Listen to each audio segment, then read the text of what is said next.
Kind. So the Most High is bringing back these things upon the earth, man. And if you're not under His hedging, if you're not covered by or if you're not abiding in the shadow of the Almighty, hey, then you're stuck, man. You're gonna be criminals, coming into these cities. You had a little girl up in the bay. She got attacked by I think a coyote or something like that. And basically it put her to death. And I forget. I don't know if it was recent or not, but I saw a video where they had captured this leopard, and they tried to capture him with a big ass net. And he basically broke through the net. And when he broke through it, the first motherfucker he was able to catch, he leaped on his ass. Mm-hmm. Almost killed him. Pounced on him, man. He pounced on his ass, man. These animals, they're not gonna fool around because they're gonna have the fury of the Lord on them, man. Hey, Con, a lot of you Edomites that have that are working within these zoos or these animal rehabilitation centers, or even you Edomites that have these so-called exotic animals, man. That store up all these cobras and Gila monsters and all these different animals that's natural to the Amazonian rainforest and things like that. And the Most High is going to put it to where these animals break out of their cages and they kill you, man. And whether you have a poisonous not scorpions, spiders. Yeah, spiders and things like that. The Most High is going to put the spirit on them animals to go in, man. Yep. Hey, and it's beautiful too. Because when the Most High causes these natural disasters to happen, hey, because a lot of them hit Florida. And a lot of people in Florida are part of that exotic animal trade, man. So what? They flood, those houses flood, and those animals break out, and they start traveling to different parts of the states, man. And then you have a surplus of those animals breeding in the wildlife, and now now they're become a potential threat to the neighboring communities, man. It says, or filthy scents of scattered smoke, or shooting horrible sparkles out of their eyes. God, the Most High is going to give these animals attributes to be seen, man. And when you watch that movie Jurassic World, they had that T-Rex or that Tyrannosaurus Rex, hey, that was specifically breeded to have the characteristics or the abilities of multiple animals. Like for one, it had the ability of cuttlefish, man. And cuttlefish has the ability to camouflage, man. So what? That dinosaur that wasn't being able to camouflage, hey, the Most High gave it that ability. So all these splicings that Esau does, man, you're going to have to beat these animals, man. But the scriptures tell you that what? The beasts of the field are going to be at peace with the man of the Lord. You may have a lion just walking side by side with a man of the Lord, protecting them in that day, man. Yeah, also, Esau got these robots. These robots can, be weaponized, man. He has them. He's gonna let them out. And they're the sign is like an animal. Yep. They have those features of an animal, how they move around. And they don't get tired. They don't. It's not like and they what you say. The animals don't have a respect of persons, man. I mean, those robots don't have a respect of person. If they're going out to kill a target, then that's exactly what they're gonna do, man.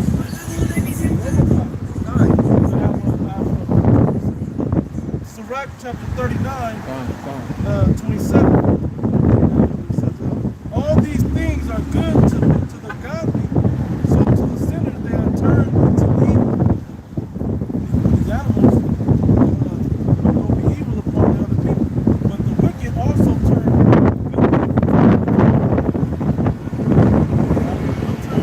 like instead of using these robots to help mankind, so to speak, they'll use it to weaponize it like they've been doing. All these robots that we see that Esau building that's almost human-like, like fight back and shit like that. It's not for to help man like the movie iRobot and the Matrix. Eventually it became weaponized. Okay, to where they're now soldiers that can fight, kill, be extra strong, and don't have to any consequence of feeding or resting. Just execute the directive. Moral 28, it says, there be spirits that are created for vengeance, which in their fury lay on sore strokes. In the time of destruction, they pour out their force and appease the wrath of him that made them. And that's like you were saying, even the animals will get that spirit to appease the wrath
I will heap mischief upon them. Hey, that fire isn't just literal flame.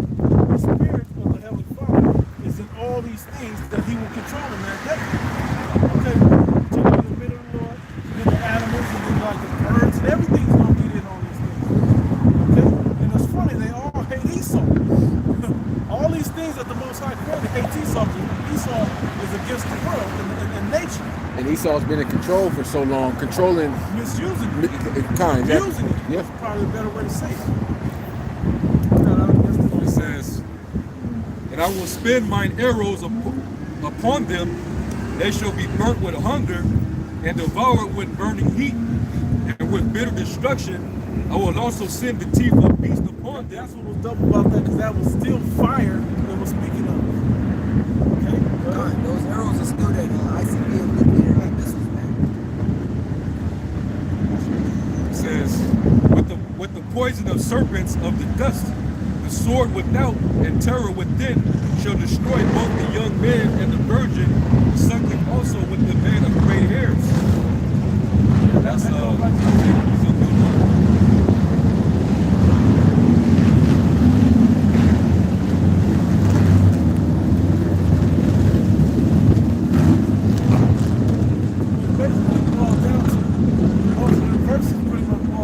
anybody can get it. This was the Lord speaking to his own people. Now, if you piss me off, you provoke me to jealousy, these are the conditions you're going to be met with if you piss me off. Hey, look at those curses. Yeah. Those curses are brutal. Curses are brutal, man. Not a game. And you Jake Don't piss the still, Most High off. and you Jake still to this day, you piss the Most High off. You know, none of you are. You're not looking to the Lord for stability. You're still looking for Donald Trump or whoever else for stability. They're still looking for mammon, bro. Like mammon's gonna get them out of away from the coronavirus or a wild beast.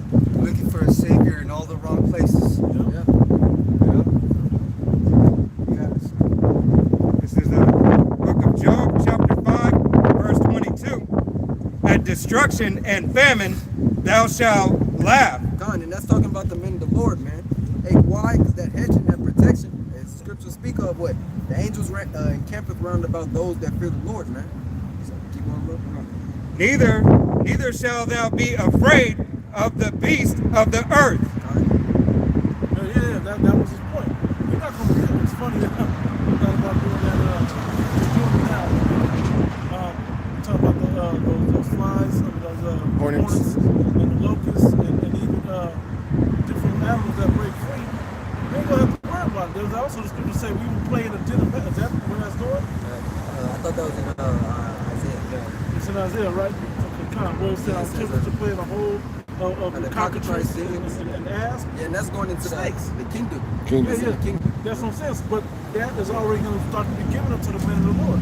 Those, the elect that's chosen of the Heavenly Father. God. To where you don't have to worry about this pack of wild dogs or whatever, or even a dinosaur or whoever can show up to see you. You're going to be all right. I think you got more.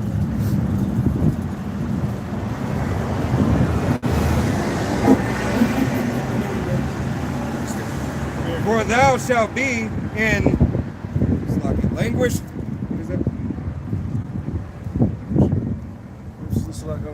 league. Oh, yeah.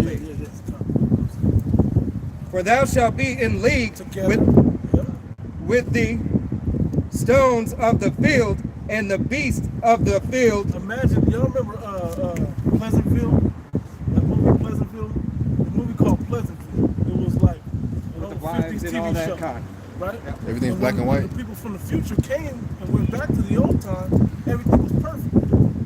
Okay, everything was happening perfectly, black and white, everybody was happy. It was wonderful. But there was a scene in there where we were playing basketball and nobody could miss. Well, that's what it's gonna be like. If you pick up a rock, nobody has somebody you're gonna hit. Whatever you try to do, it's gonna work out. That's how the Most High is gonna have us attached to this world. And whatever the wicked tries to do, Oh, it's going to Wile E. Coyote type shit. And the beast of the field shall be at peace with thee. And thou shalt know that thou,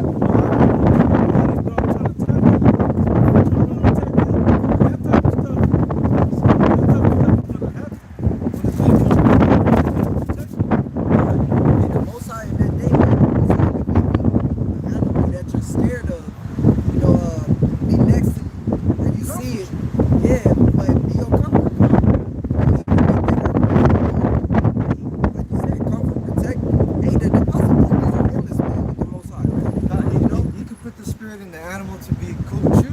Yeah. Or he could put the spirit in you to just be like, Hey. you know, to just overpower anything. Bro, it's a day gonna come where, you know, you go to the zoo and you got that comfort because that glass or that gate, when that gate or that glass or that cage is not there, that's what you're gonna be faced with. And no one has ever felt that type of fear or uncertainty in their life. I was just talking about this, about if you hear a lion roar, right? It's the come to me. I've heard a lion roar at the zoo. Scared the shit out of me. That type of nervous system shakeup that comes to you is equivalent to someone letting off a chunky ass gun next to you. You know what I mean? Someone pow, pow, pow, pow. Then you like, ooh, shit, like you can feel it. Even though it's not shooting at you, you can feel the power in it. That's what a lion's roar is. And they say the lion's roar can be heard from I don't know how many miles away, but The closer it is, that's why we go to apparitions to describe those beasts, the lion and all of that. That's just scared the shit out of you. Knowing that something's that close to you. Yeah, you don't have no power. No power against it. I think it's a little 24. And thou shalt know that thy tabernacle shall be in peace. His chosen, his sanctuary is going to be in peace. We'll have something else. This is Leviticus chapter 26 and verse 21.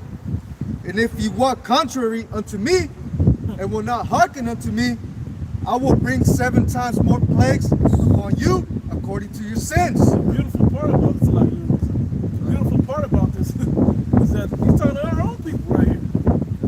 Most of our talking to his own people.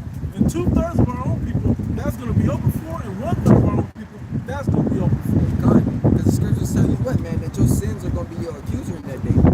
So however deem fit that the Most High wants to destroy you, hey, that's exactly what's going to happen, man. There's no running from your judgment. It's either you're going to be condemned or you're going to be saved. There's no in between. Verse 21. I will also send wild beasts among you, which shall rob you of your children, and destroy your cattle. God, bro, this reminds Talk me about of that. God, like that, brother about the coyote. Hey, but the Most High put the spirit on the Savo brothers. They were twin lions, man. The Most High put the spirit on them to go around and kill a bunch of Hamites, man. Hamites and different workers that were in Africa, man. And he just had them on like a murder tirade, man. You know, they would put up certain protections, whether it was stakes or barbed wire and things like that. And the Most High still allowed those lions to go through those certain obstacles and still day out, man. It went on for I believe like 2 weeks to months, I believe. Probably I think like a month and a half or something. You know? So that's coming back, man. It's coming back. I will also send wild beasts among you, which shall rob you of your children. Yeah, they didn't like them murder. They sting somebody, so that. Oh, man. Kids, that's what I'm saying. What's wrong with the kids? Yeah, because when it comes to these different insects, you know, different bodies react, you know, differently. You know, some people might be able to live from it if they get the proper treatment.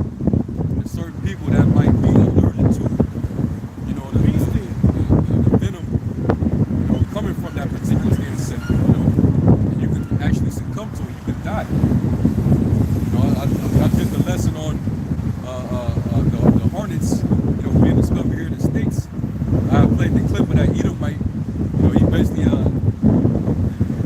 showing you how Esau is he's just a demon.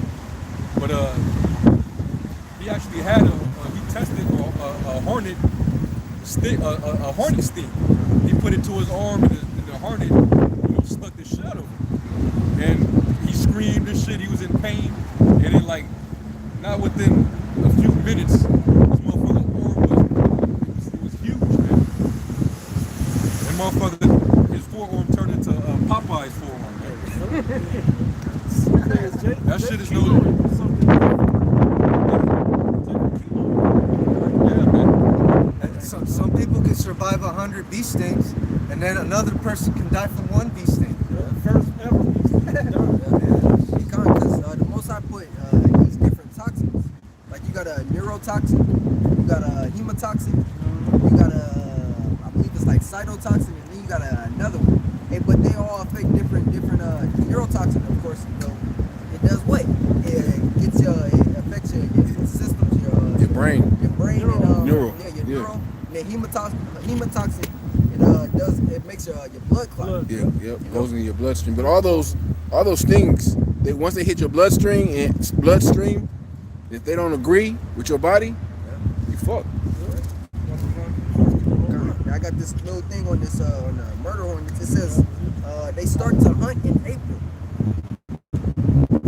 So last month, we're in May now. It says luckily the Asian giant hornet isn't a threat all year long, but the most I can prolong them to as long as he wants.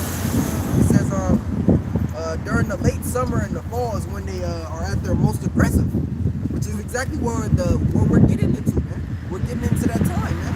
So they're becoming aggressive. They're going to start becoming more and more aggressive. Like right now, they're in Washington.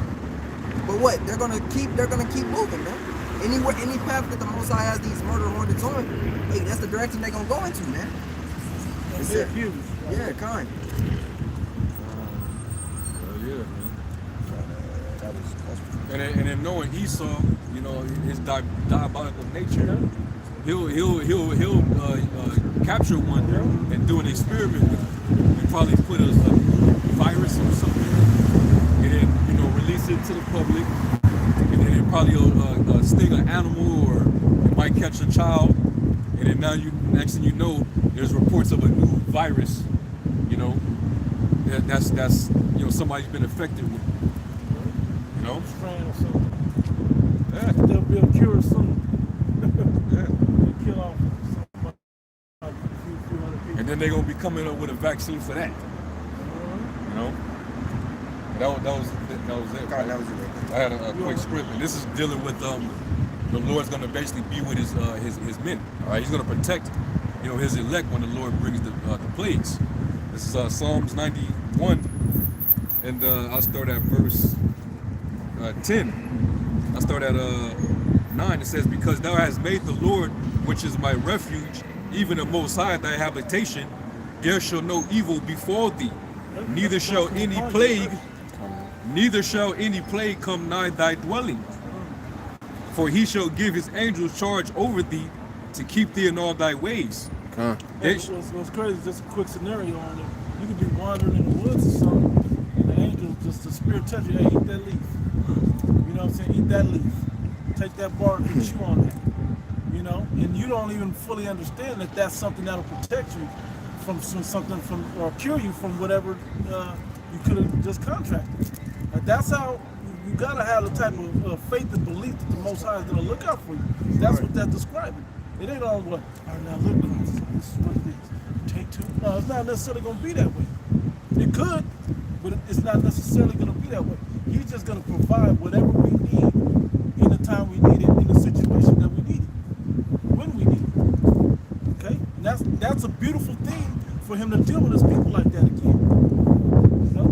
He's not dealing with us. Well, he hadn't been dealing with us for the past while now, since the time of Hosea, really. All right?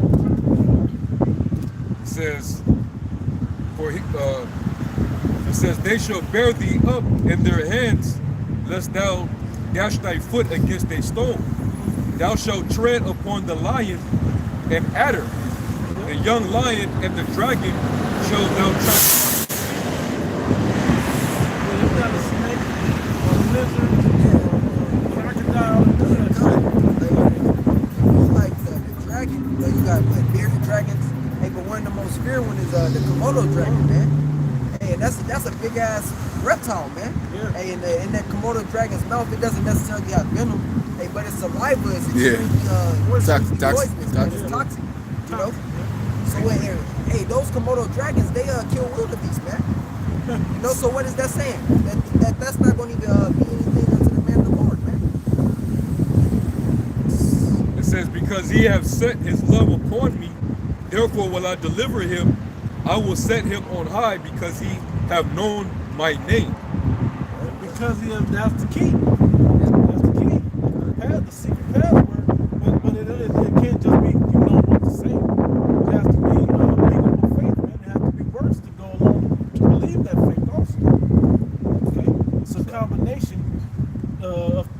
that come for this to work for you. Starting with being an Israelite and then on down to the other requirements that are necessary inside the community. Acts 28:1.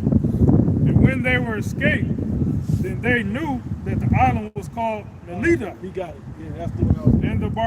And the barbarous peoples showed us no little kindness, for they kindled a fire and received us, every one, because of the present rain, and because of the cold. And when Paul had gathered a bundle of sticks and laid them on the fire, there came a viper out of the heat and fastened on his hand. Yep, it bit. He got bit by a snake. Oh yeah, a Poisonous viper. snake. Yeah. Oh, and that's the thing too. Like when you look at the characteristics of a viper, man, most specifically the gaboon viper. Hey, the gaboon viper's what do you call it? Fangs. They're the longest fangs of out of all the snakes, man. And they carry neurotoxin as well, man. Hey, so what does this tell you? There came a viper out of the heat and fastened on his hand. And when the barbarians saw the venomous beast hang on his hand, they said among themselves, no doubt this man is a murderer. God, so they thought, oh, the Most High is judging this man, you know? The Most High allowed him to be bit by this serpent this way? Oh, man, and this is judgment, right? Yeah, God, he messed up somewhere, man. He's dashed his foot against the stone. If I may say, because they actually, if Paul would have succumbed to that, they would have been right. Because the Lord is not going to plague one of his servants. If you righteous, if you one of his elect, you're not going to succumb to no judgment like that. The Lord's not going to allow his elect to get bit by snakes, get stung to death by hornets and bees, and or you die of a famine or Die. the Lord consume you like that. Hey, you was more than likely an honorary member of the 2/3 Club. Okay, that's not how the men of the Lord is going to go out, man. Okay, so they had a point, but they didn't see that the Lord was actually with Paul, because what was the brothers getting ready to read it, man. Go ahead, Al. Whom though he had escaped the sea, yet vengeance suffereth not to live. Hey, damn, that's crazy. He escaped. Thought he could have died out to sea. Shipwreck. Shipwreck. They already did that. Hey, They yeah. crashed and they ended up on the side. Yeah, so they was thinking, dang, the Lord done brought him through all this just for him Die to of a collect this serpent wood? Right. God. And he shook off the beast into the fire and felt no harm. They didn't even feel it. Howbeit they looked when he should have swollen or fallen down dead suddenly, but after they had looked a great while and saw no harm come to him, they changed their minds and said he was a god. God, they was looking for the symptoms, man. They were looking for what? The sweating, the nausea, Probably looking the for him vomiting. to swell up. Con, the swelling con. They're looking for the little pus to run out his wound, They're looking for him to break down, to cry, to scream something. But what happened? The Most High just allowed him to shake it off. Like, you didn't feel that? Right. He said, you just got bit, right? Hey, Con, exactly. Can you Con. imagine Jake seeing some shit like that, man? Bro, Jake you just seen somebody literally get bit by a snake in front of you. You know, I'm telling you, you saw how fast in the movie Kill Bill yeah, Cobra. he That was Cobra, dead. what he was, He died in that Black Mamba, but he died in 3 minutes. Yeah. Right? So they expect him to That's So Don't cut the portions of food a little less than Yeah, that, bro. bro. And in that time, it's you got certain medicines or herbs that can help, but it's not like an empty I'm coming not back about to- in. yeah, I'm not about to waste it though. This guy's done. Con, it wasn't like that, Man, he didn't even flinch. Con. Shook it off. And He just fire- says, you know? He kept going. And Jake was like, yo, you know? He read that part already? Yeah, Con. Yeah. Hey, but these are the miracles that the Lord are going to bring, man. To his men. To his men, Con. And that's just one. Hey, because that's what he allowed Paul to go through that, which he didn't feel it for what? For magnification of Yahweh and Yahweh shot, man. Bro, Daniel in the lion's den. Yeah, Con. You're not a Fiery furnace. Not even the smell of smoke or when the air was singed. You know? But you gotta have belief in these things, man. It ain't just, oh, okay, no, man. You gotta move in your life lions Not in to put that. yourself in danger willingly, but just to say, you know, be. The lions is probably big as cars, bro. In that day. They starved them. Yeah. They didn't feed the lions. Yeah. They just threw them in there. Yeah, what it's saying, Psalms 110 and 3. You know, that people should be willing to dare that power. Con. Those barbarians were Israelites, man. All right. Hey, we can't even forget the fact that Daniel was fed in the den, man. Was it Habakkuk that brought him food? Mm-hmm. Hey, Raven fed Elijah. Like, These things are gonna be happening, man. And the Lord is about to present miracles in front of the men of the Lord, and it's gonna be for what? To strengthen your faith and to magnify Him, man. It's Proverbs 12 and 21. There shall no evil happen to the just, but the wicked shall be filled with mischief. Ooh, the wicked shall be filled with mischief, man. So the Lord is gonna be taking the 2/3 of Israel, the heathen, hey Esau. He gonna be bringing them through hell, man. Hey, the Most High may just allow Esau to get over a sickness, just to put him in famine, and then give him a little food to have him go through the missile, man. To have him die by missile fire. That's gonna be happening. They're gonna be thinking that the Lord on their side, but the Lord gonna have you in a trick bag like the apostle of the Lord said. As for the men of the Lord, hey, the scripture said the men of the Lord gonna be covered, man. They're gonna be protected. The Lord will be up there like shielded, man. Helped. All of that is, hey, that's a clear separation from whom the Lord is dealing with versus whom the Lord is gonna kill, man.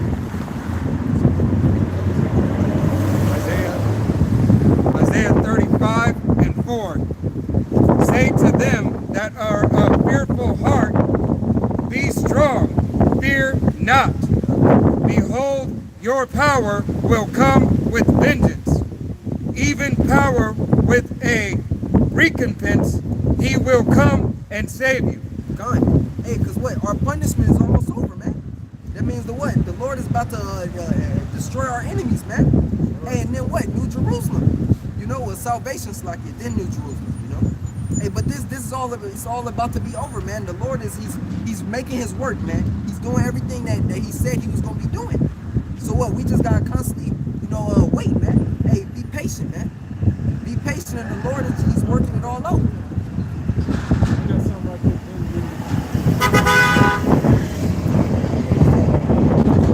First Corinthians chapter 15, I'm gonna start at 24. It says, "Then cometh the end, and when He shall have delivered up the kingdom to the Most High, even the Father, when he shall have put down all rule and all authority and power, for He must reign till He hath put all enemies under His feet.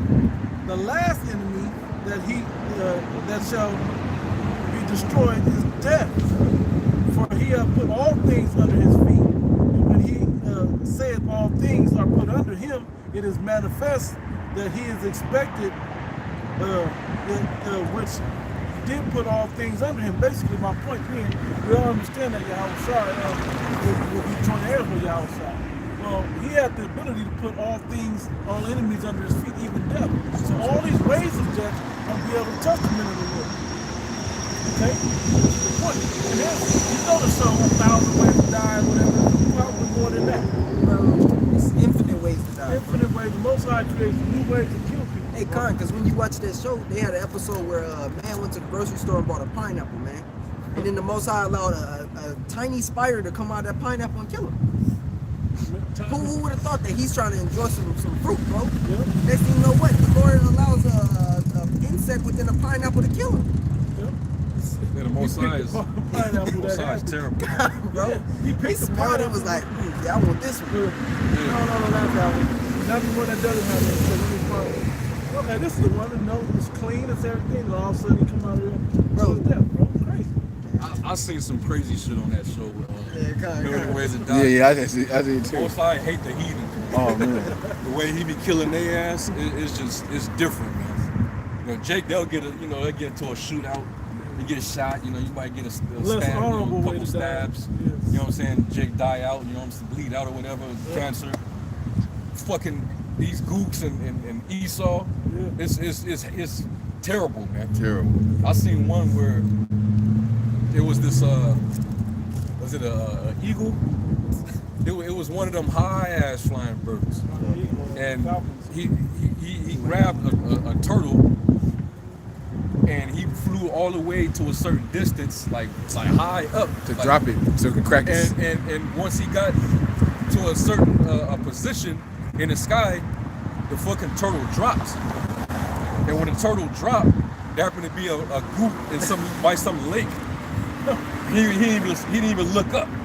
He didn't even know. He didn't see nothing coming. That shell it basically cracked his spine open. Them gooks probably was eating turtles in their life, you know? Bro, I saw another one where they had this big old ceremony for a funeral. This guy was burying his mom, and they had a big old ceremony worshiping idols. And they were gonna put her in the second story of like this building, The crypt, it's called a crypt. something like that. Yeah. And then the casket fell, and it fell on the sun. It crushed him, bro. He died trying to bury his mama. Yeah.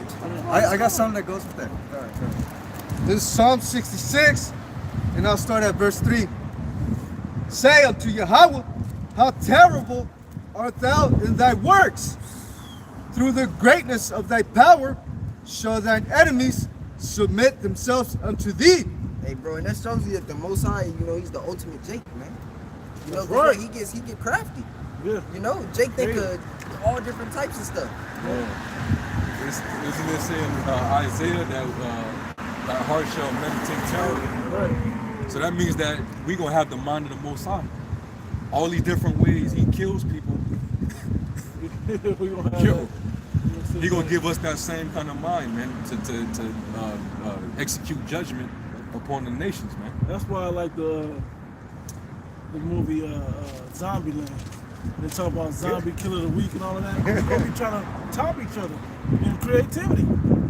You know?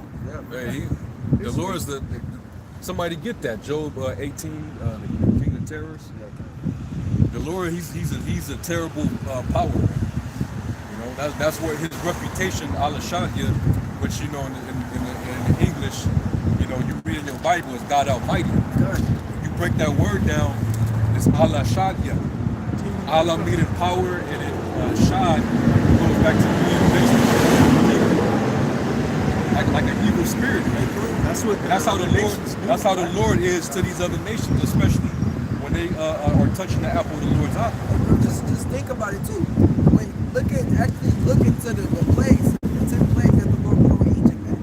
Hey, he put frogs, he put lice, he put flies. Hey, just flies in itself, man. Variations of flies. Bro, it's like variations of flies. These So are now- probably flies that, you know, if they land on you and bite you, you probably might die.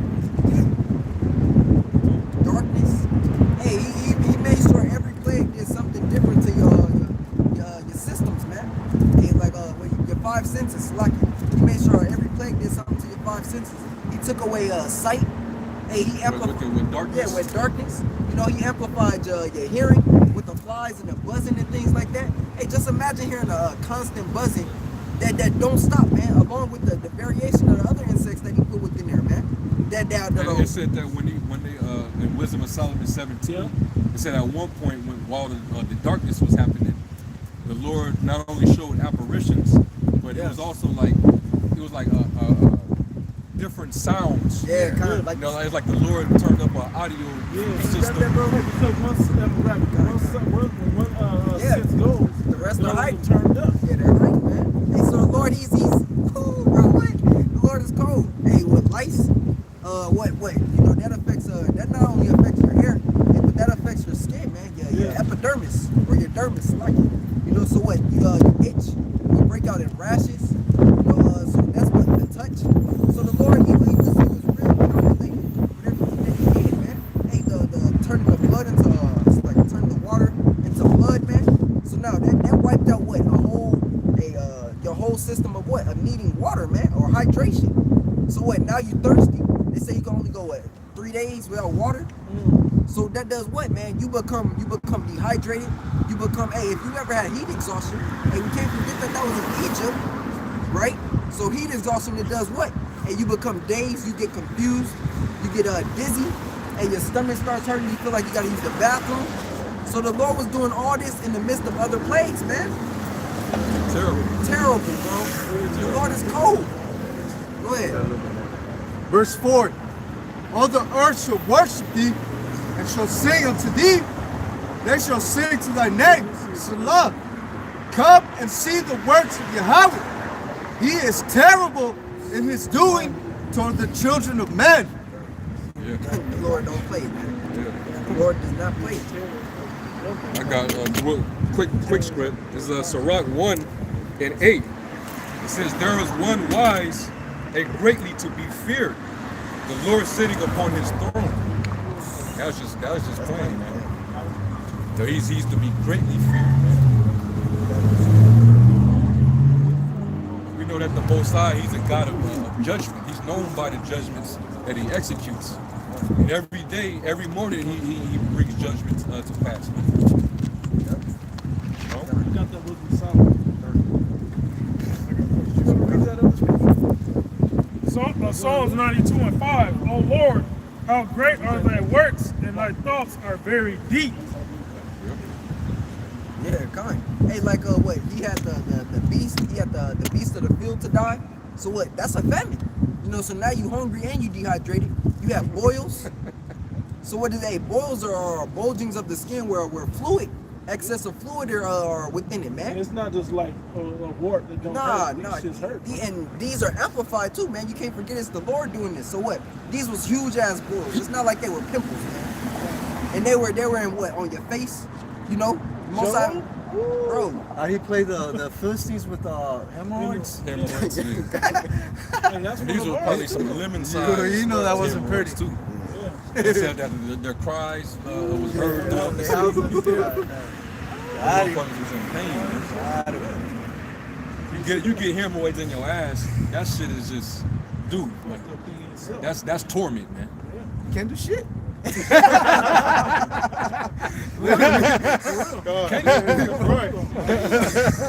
That's torment, man. That's not a game. Hey, read that real quick. Read that in Mark real quick. This is Mark chapter 16, and I'll start at 15. And he said unto them, go ye into all the world and preach the gospel to every creature. He that believeth and is baptized shall be saved, but he that believeth not shall be damned. And these signs shall follow them that believe. In my name shall they cast out devils, they shall speak with new tongues, they shall take up serpents, and if they drink any deadly thing, it shall not hurt them. Hey, you want to be invincible. How about shop? You know? So none of these things are going to the elect is for sure. This is going to happen to the elect. Lord willing, we're up to it. You know, that this occurs for also. They shall lay hands on the sick, and they shall recover. That's power, as the brother was referring to earlier. That's a form of power. You had another precept? Yeah, if a plague can't affect you, that's power, man. Yeah. My mom, I don't know if I told y'all personally, I don't know if I ever said it on camera, but my mom was like, dang, we sick, and what we gonna take? And this is nasty, I don't want to take it. And I was like, it's nasty, you don't want to take it. She's like, yeah, but you don't have to drink it, you're not sick. I did like this, oh, you're not sick. What do you think that's for? Just because I'm just tormenting y'all, drink this nasty shit. Because I drink the nasty shit when you're not paying attention, or I do other things, you know, through the power of Yahweh Shah. You know, whether it's the faith and belief He's protecting me, or the Spirit comes on me to routinely heal myself with certain teas and herbs and different things. You know, not to say that I don't get sick or anybody don't get sick. The Most High is still protecting us, even through it. Okay, that's where the power is. Now, it's not special for nothing to happen to you. What's special is for the Lord to put the power on you to recover from these things that everybody's common to. Yes, I mean you could be, you know, sickly, you know, nigh to death, and you can take a herb and you can, you know, take a certain amount of herbs and think that you can heal yourself. If the Lord is not with you, it don't matter how many herbs you take, how many supplements or whatever you take, you can still drop dead, man. Yeah. a lot of times you gotta send those prayers up, man. Bro, Hey, if Isaiah didn't send those prayers up for Hezekiah, Hezekiah would have died, man, because he was sickly. But Prophet Isaiah prayed to the Lord. You know, he cried to him, and the Lord was like, "All right, I'm gonna extend his life an extra 15 years." You know? So ultimately, the power is in our connection to the Heavenly Father through prayer. Right. That's real power. Having that faith and believing that you're gonna receive for what you ask for. And then having that address on there, which is the name, to send it directly to him through his son, but being able, knowing that I've sent it to the right address, to the right guy. It ain't in the name of Jesus or Allah, to Yahweh Shem. I got a quick pre on that, bro. This is Sirach 38, and at the top it says, "Honor a physician with the honor due to him, for the uses which he may have of him, for the Lord hath created him." It says, "For of the Most High cometh healing, and he shall receive honor of the king." Hey, from the Most High cometh him, not the physician, not the herb itself.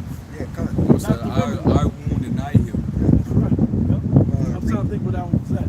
read down. It says, "The skill of the physician shall lift up his head, and in the sight of great men he shall be in admiration." The Lord hath created medicines out of the earth, and he that is wise will not abhor them. Yeah, because if you're wise enough to know the name of Yahweh Shem, you should be wise enough to go deeper. This is what the apostles have always been setting us up to be able to do. To be able to go into real wisdom, man. To go into knowledge of other things, not just only scripture, but like different herbs. Like the list that was read in the Wisdom of Solomon, the 7th chapter. Just, hey, go into some of those things, man. Learn, become scholarly at these things. Okay, there's wisdom in that's applicable. Okay, is that for every man to do? No. Certain men are physicians, certain men are priests, certain men are healers. There's different offices out there. Okay, and those that know these things will be able to provide that service in the name of Yahweh Shem unto his anointing. I got a quick one. Are you still reading? Still, go ahead. It says, I'm gonna jump down. It says, this is 8. "Of such doth the apothecary make a confection, and of his works there is no end, and from him is peace all over the earth. My son, in thy sickness be not negligent, but pray unto the Lord, and he will make thee whole." Hey, wait. Good. Yeah, and some of the apostles, you know, they would when they would heal, the sickly in the church, they would do what you call like a anointing, where they basically they anoint you, and then they lay their hands over you and say a prayer, man. And after that prayer, that person will become whole. You know, it wasn't always, you just pop a herb and then it just went away. Yeah, bro, like on a video game, you take a mushroom and then now you got energy and you good now. Now your life is back to 100. Yeah, that's how you saw treated. Take this night full of Robitussin, and in the morning you wake up, you'll be good. Well, look at the account of when the woman touched the hem of Yahweh's garment. He said, "By thy faith have you been made whole." Exactly. By thy faith, man. So Wisdom of Solomon, chapter 16, and verse 12. "For it was neither herb nor mollifying plaster that restored them to health, but thy word, O Lord, which healeth all things." Right. Yeah. If the Lord wants to heal you, he'll heal you. Hey, kind, because you got to also remember too, man, the Lord may put an infirmity on you just to keep you humble. The Apostle Paul had a thorn in his side, man. Just to keep him in that humble state, man. So it's brothers with sicknesses and infirmities within the truth. Hey, but the Most High put that on that man for him to endure it, But that's just it, man.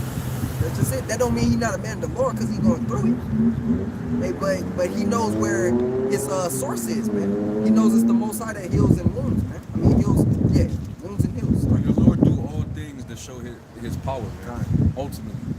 Like we always use this example for reincarnation. But when they was talking about the brother who was born with blindness, you know, from birth, they asked him like, man, did he sin or did his parents sin that he was born blind? The Lord said, no, man. This was only for the purpose of me showing the power. You know, and he received his sight. You know, so hey, just imagine in that day when this, you know, when all hell breaks loose, the Lord bringing all these plagues, people dying. The men of the Lord are going to have the required faith to be able to have the power to be whole, to be full, you know, to be okay. You know, because the Lord's going to have his power, you know, in the midst. And when you read that account of when he gave him his sight back, I believe that was the one where he spit on the ground and made a little paste. Yeah, kind. And rubbed it on his eyes What? In to make the guy Toby? able to see. It, That in Toby? I thought that was the same guy. Yeah, it was. I believe it was. but in Toby they did the same thing too. They because Toby lost his eyesight. Yeah. Well, that's not. I wasn't saying so the one in Toby that happened to the paste? One of them No. You're right.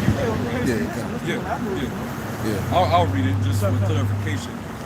John 9 and Oh yeah, that was 6. It says, when he had spoken thus, he spat on the ground and made clay of the spittle, and he anointed the eyes of the blind man with the clay. Yep.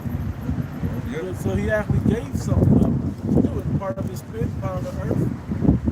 But the point being, it wasn't the clay that did it, or the spit that did it. It was the spirit of Yahweh Shai, and the healing that came from the Most High, right? That did it. You might have been able to do a tree sap, who knows? You know? But the point was, the power of Yahweh Shai was made it. You got something else? You got last verse again? Read it again. So Wisdom of Solomon, chapter 16, and verse 12. For it was neither herb nor mollifying plaster that restored them to health, but thy word, O Lord, which healeth all things. God. Hey, wasn't it Apostle Paul that was knocked off the source? And the Lord blinded him? Yeah, it didn't tell you exactly what he wrote upon, but you know, it just said that God. you know, a light shined to him and it blinded him. Yeah, God. He fell to the ground. Yeah, God. Lost his sight. Yep. Hey, and look at Put the spirit on. Was it? I can think of his name. Ananias. Ananias. I think that's what his name was. They met him when he met him when he got to him to the city. He returned his sight to him. You know? Yeah, man. This brother had something. Go ahead. This is Proverbs 18 and 13. He that answereth a matter before he heareth it, it is folly. 14. Slakia, 14. The spirit of a man will sustain his infirmities, but a wandering spirit who can bear. Who can bear. Who can bear? He said the spirit of a man sustain his infirmities. Right. Yeah, read it from top. I'm sorry. Proverbs 18 and 14. The spirit of a man will sustain his infirmities, but a wandering spirit who can bear. Yeah, that's like a you said a wandering spirit, kind of like a. Read that one more time. It's 14. Yeah. The point was really 13 verse again. 13th verse again? Okay, got it. He that answereth a matter before he heareth it, it is foolish and shame unto him. That was 13. Yeah, 14 was point. 14. The spirit of a man will sustain his infirmities, but a wandering spirit who can bear. Yeah.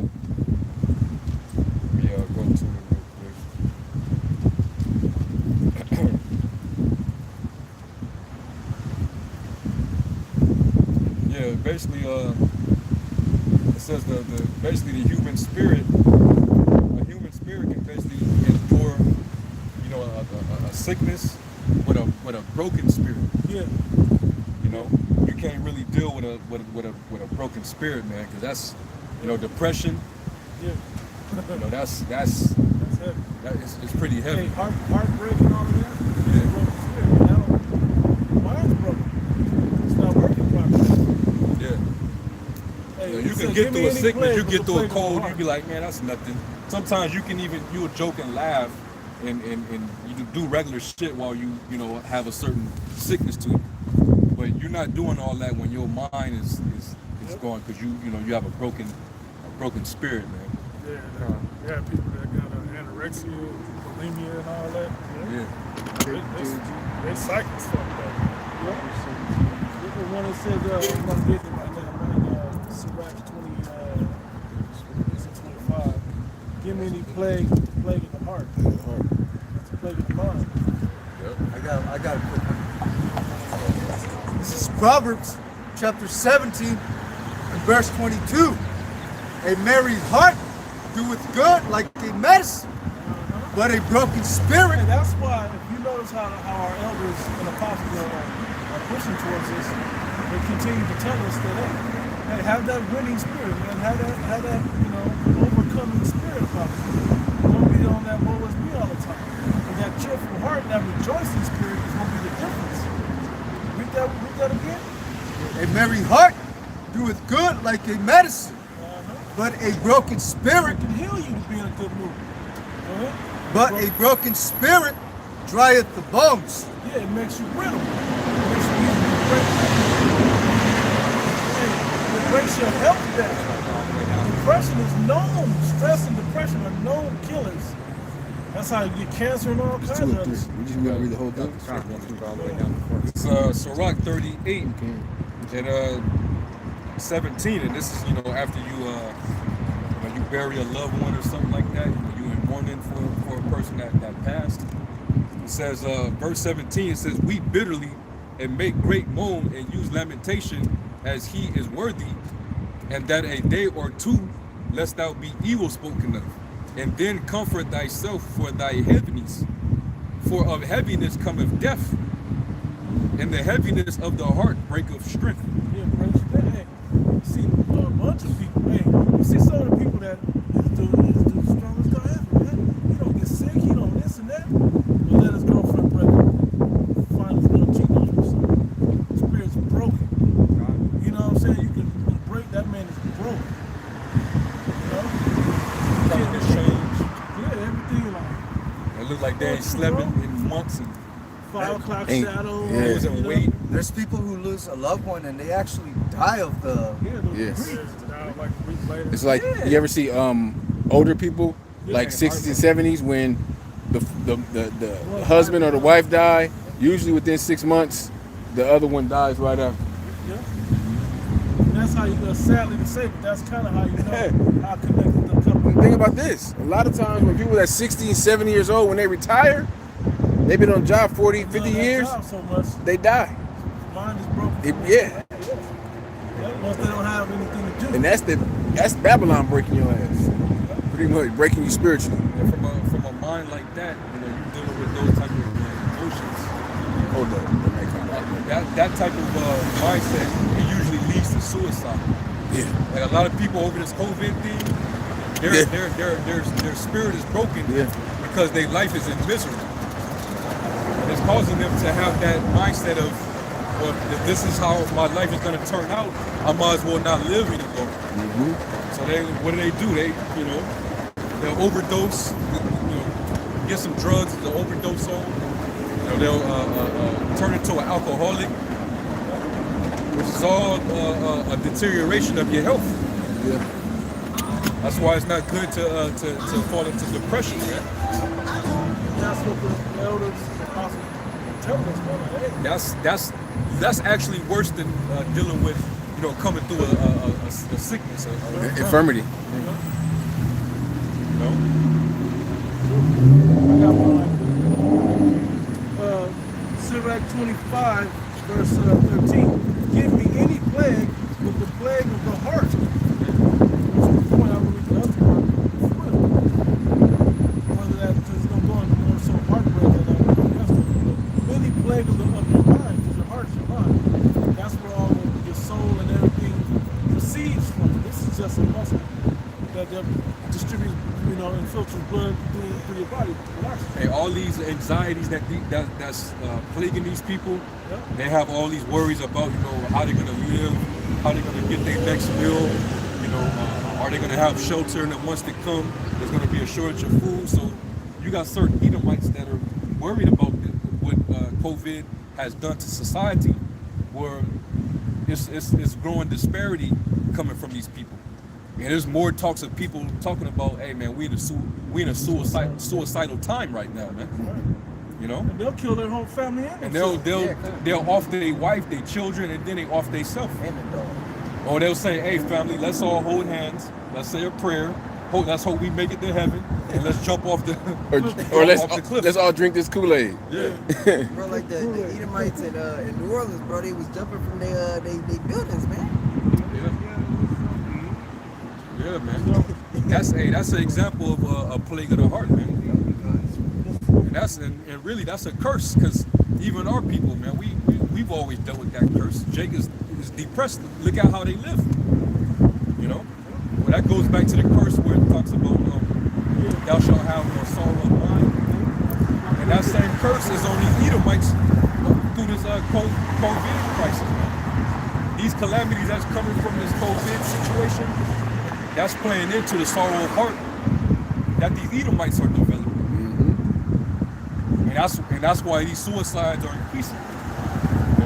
And somebody get Lamentations, I believe it's 3 and 64.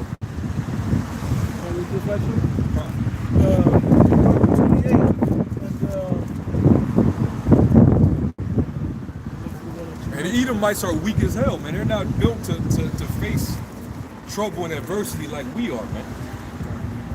That's why they'll kill the most. You go 2 months without lights, you done. Like, you just gonna turn the gun on yourself, man. I seen something where Jake said the Edomite, they'll kill everybody and they kill themselves. Jake, they may kill everybody, but they'll say, shit, I wasn't mad at me. They'll kill everybody that was mad at you. Yeah, I wasn't mad at me. Deuteronomy 28, 20, I'm gonna jump down. It says, the Lord Yahweh shall send upon thee cursing, vexation. Vexation is confusion, right? Vexation also means spiritual agitation. Yeah. To be spiritually agitated. Uneasy. It says, in all that thou settest thy hand unto, for to do, until thou be destroyed, and until thou perish quickly, because of the wickedness of thy doings, Lord, thou hast forsaken me. It says, talking about Yahweh. Jump down to, here's the fleshly one. 22.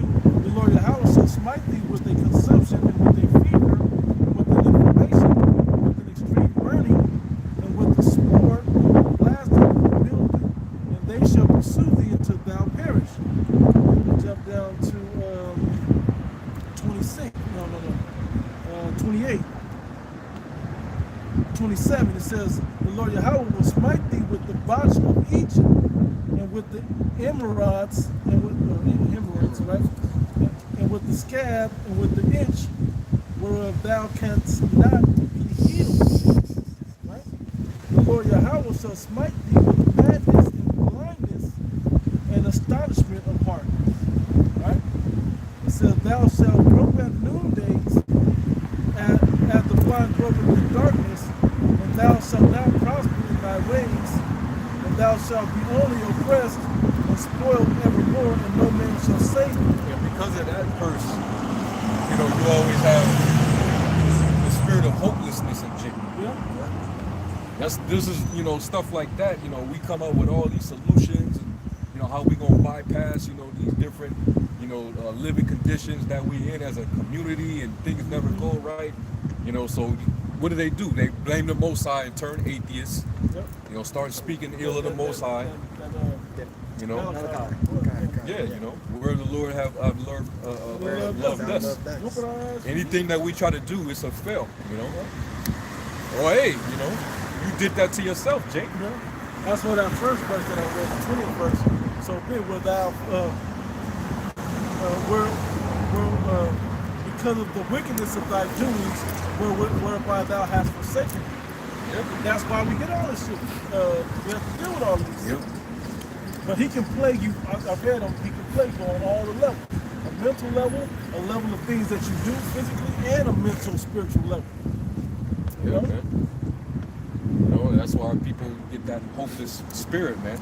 You know, a lot of that Tupac music, a lot of his shit, he was just People identify with because he put words to it. he was just hopeless. You know, that's all he talked about. He didn't understand that. No, nigga, you under a curse. You know, you repent from being a nigga, then, you know, but you want to be a thug nigga. So hey, live that life, then. Be cursed.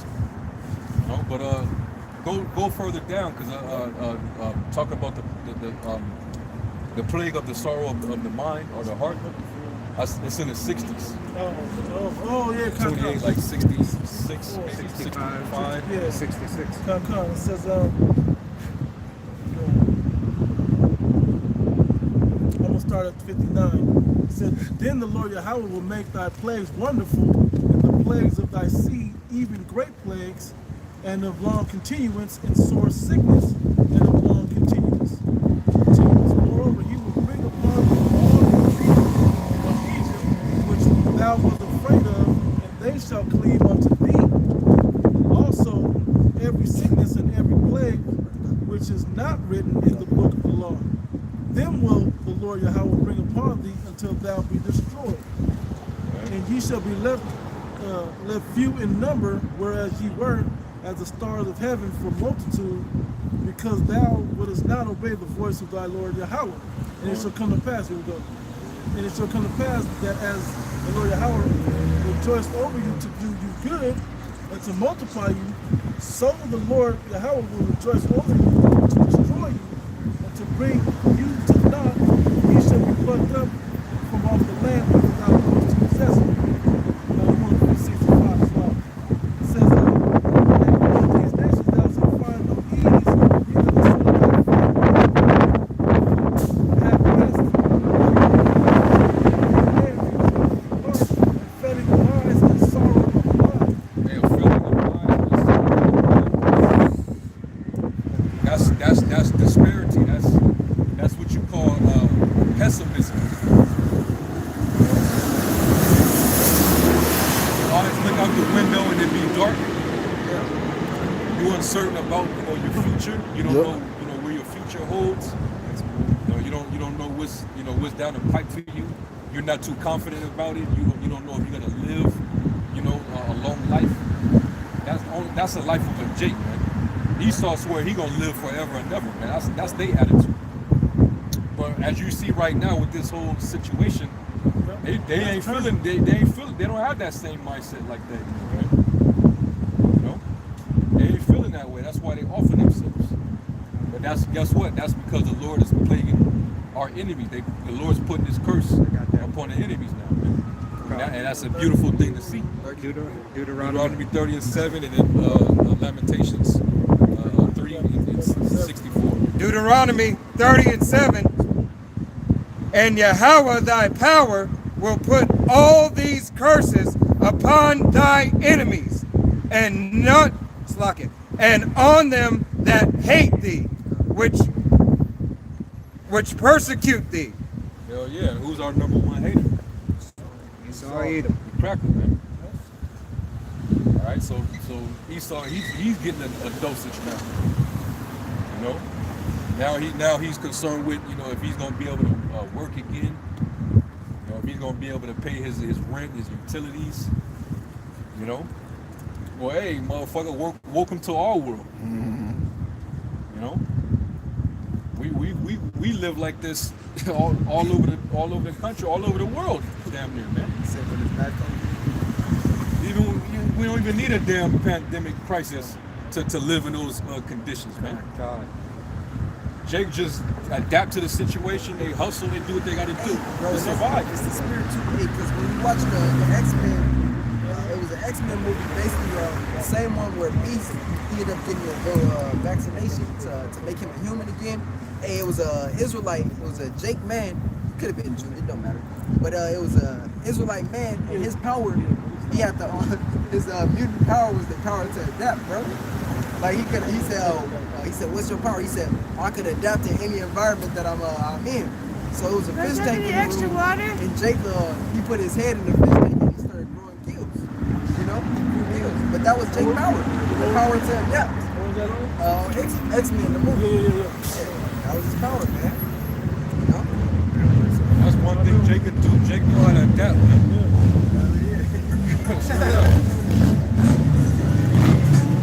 Jake know how to have abundance, and he know how to Be a stretch. base and be a He bound. might get a little limited, so he might stretch some shit. You know? Just to survive, man. Deuteronomy 30:7. As the Lord thy power will put all these curses upon thy It enemies, was the spirit. The brother read it. It's coming out again. and on them that hate thee will persecuteth thee. Because Esau back in the 50s, Edomites was living good, man. That look good.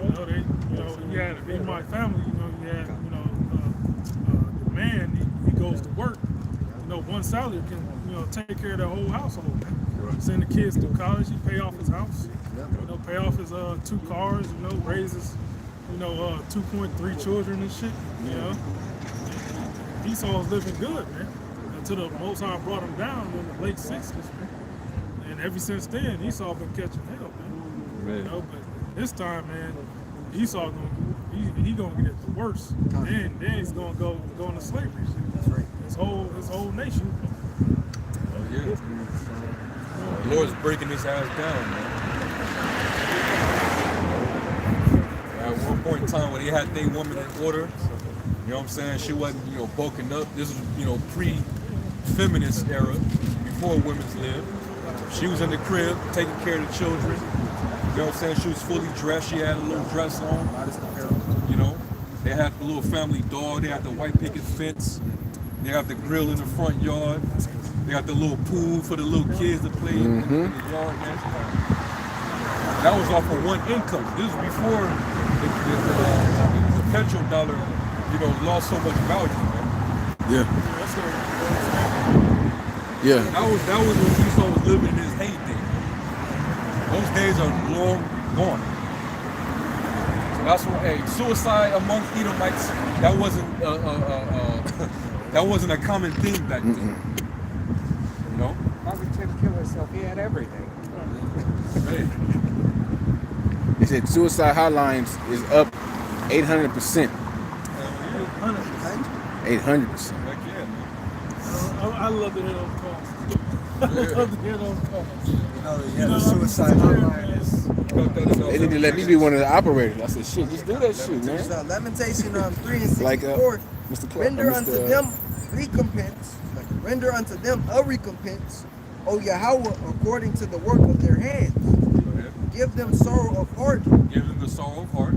Thy curse unto them. Thy curse unto them. Going back to the curse in Deuteronomy 28, man. So now Esau is experiencing that curse, the sorrow of the mind, man. Depression from being in, impoverished conditions, or you was used to a certain comfort because you live in a certain level of luxury in your comfort zone. You had it, and then when this crisis came, you pretty much lost it. Now you're faced with adversity. Now you've lost your comfort, and that's gonna cause you to fall into depression. You're used to being proud because you have everything, but now you're losing everything. And that's why your ass, you've been dying off for the past 4 or 5 years off the oids.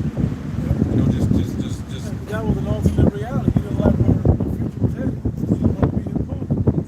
And that goes to show you once again that Esau, he's weak. Because that's some cowardly shit. Jake deal with shit. Yeah. Jake was on crack cocaine and got off and living regular, you know, Yeah. Got a family and Fucking Samuel Jackson. That Yeah. motherfucker smoked crack. yeah, These he was motherfuckers in every movie for the last 30 bro. years. Judge Mathis smoked crack. He's a judge.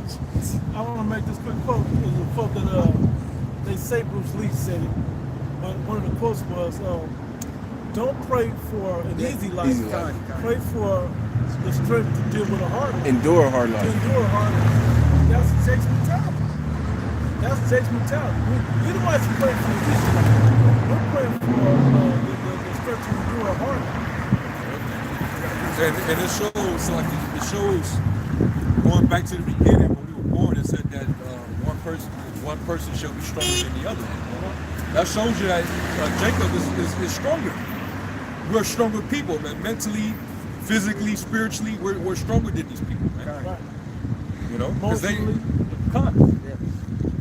would not be able to endure what we suffered at their hand. And we're gonna see what happens to them when the tables are turned. We seeing how they're acting But from this shit's fucking easy. COVID. Esau couldn't have made it on the spaceship, bro. They're gonna be They wouldn't have made it to the shit. Esau couldn't have, what are those, what do they have? Those castles they built on, they couldn't even survive in that shit. The castles where they stored the slaves on the west coast of Africa. That's, Oh yeah, I seen that. Yeah. That shit, yeah. Yeah, that was in Amsterdam.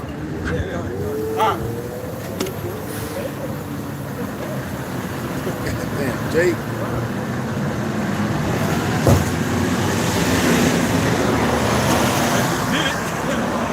One of those spaces, They ain't getting no. but it was a divider. Hey, I got something. Wisdom of Solomon, chapter 1, verse 12. Seek not death in the era of your life. Yeah, it's suicide. That's it. But this book is given unto whom? Unto us. It's not in our spirit to commit suicide. right. But, And it also says in Sirach 2, make not haste yeah. in a time of trouble. A person that does that, they'll commit suicide. 'Cause they think that, oh, that's the quickest way to get out of my misery, my troubles.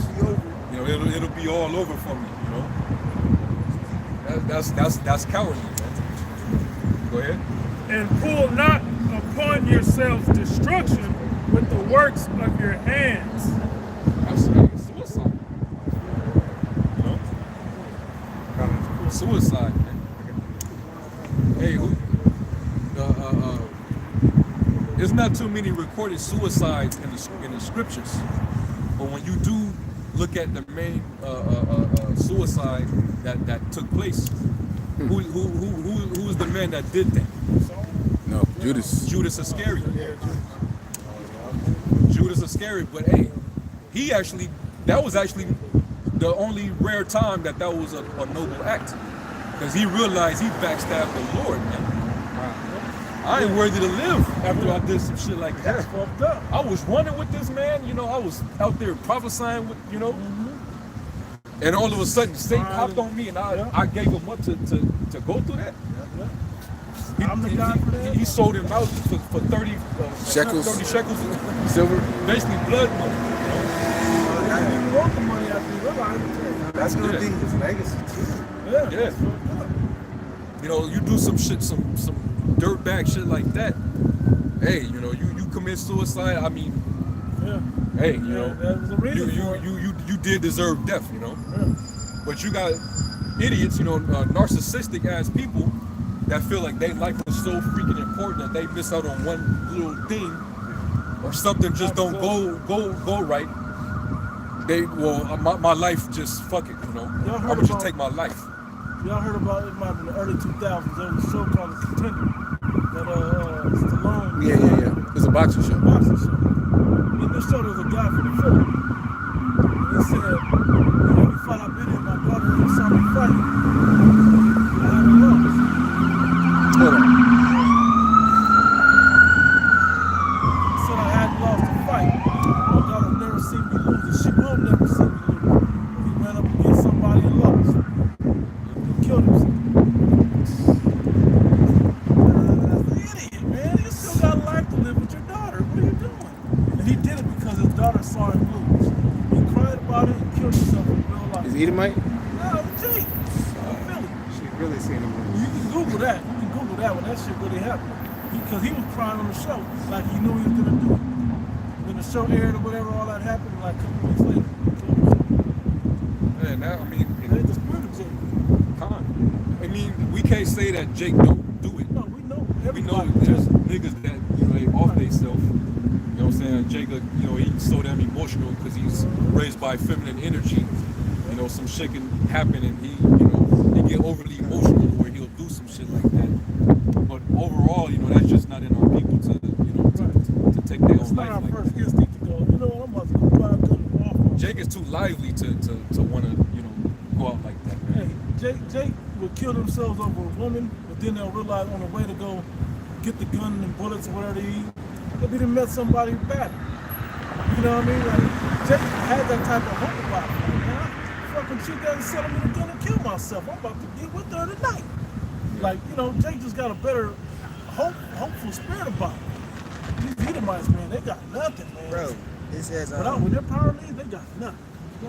girl 14 jumped to her death from her 15-story bedroom window of her Greenwich Village home because her parents That's good. New York, Yeah, yeah. that's a gotta be nice New area. York. It's a nice area in New York. because her parents stopped her from going to a party. Bro. Edomite, Good. straight up, man. Greenwich is It's just such a weak ass, very like fragile fucking spirit. That goes to show you how great the power of the Heavenly Father is to put such a weak race of people over us like this. Right. Motherfucker commit suicide over this shit after what we did endure, man. That's only an act of the Heavenly Father, man, for this to even be like this, man. And people ain't superior in nothing. But you know that suicidal spirit, that's just a demon. All it is just spirits, you know, plaguing your mind. Doubt. That's the reason why, like when the Lord cast those demons out of Legion, they went into those pigs, and those pigs, they was like, hey, instead of getting tormented, we rather die. So, you know, the pigs committed suicide, man. Because it's better to die than to be in the flesh and be tormented, man. That's why it also says in the Apocrypha, death is better than continual sickness. It's a sickness, you got a disease that's slowly but surely like killing you, and it's like aggravated, and you're dying off slowly. A quick death is way better than having to endure that while alive. You know, that's torment, man. Book of Psalms. Book of Psalms, chapter 17, verses 15 and 16. He made a pit and digged it, and it fallen into the ditch which he made. His mischief shall return upon his own head, and his violent dealings shall come down upon his own pate. These Edomites shooting themselves in the foot, man. All the shit that they were putting on Jake, all the hell they put on Jake, the tables are turning. It's coming on them. And it's coming on them. The stuff that they played up, that the most, like the curses the Most High gave us, they played up on them curses. Guess what? Now the tables are turning. It's not that the Most High is increasing us as a people, but the plagues are now coming on level, bringing them down to where our level is at. And now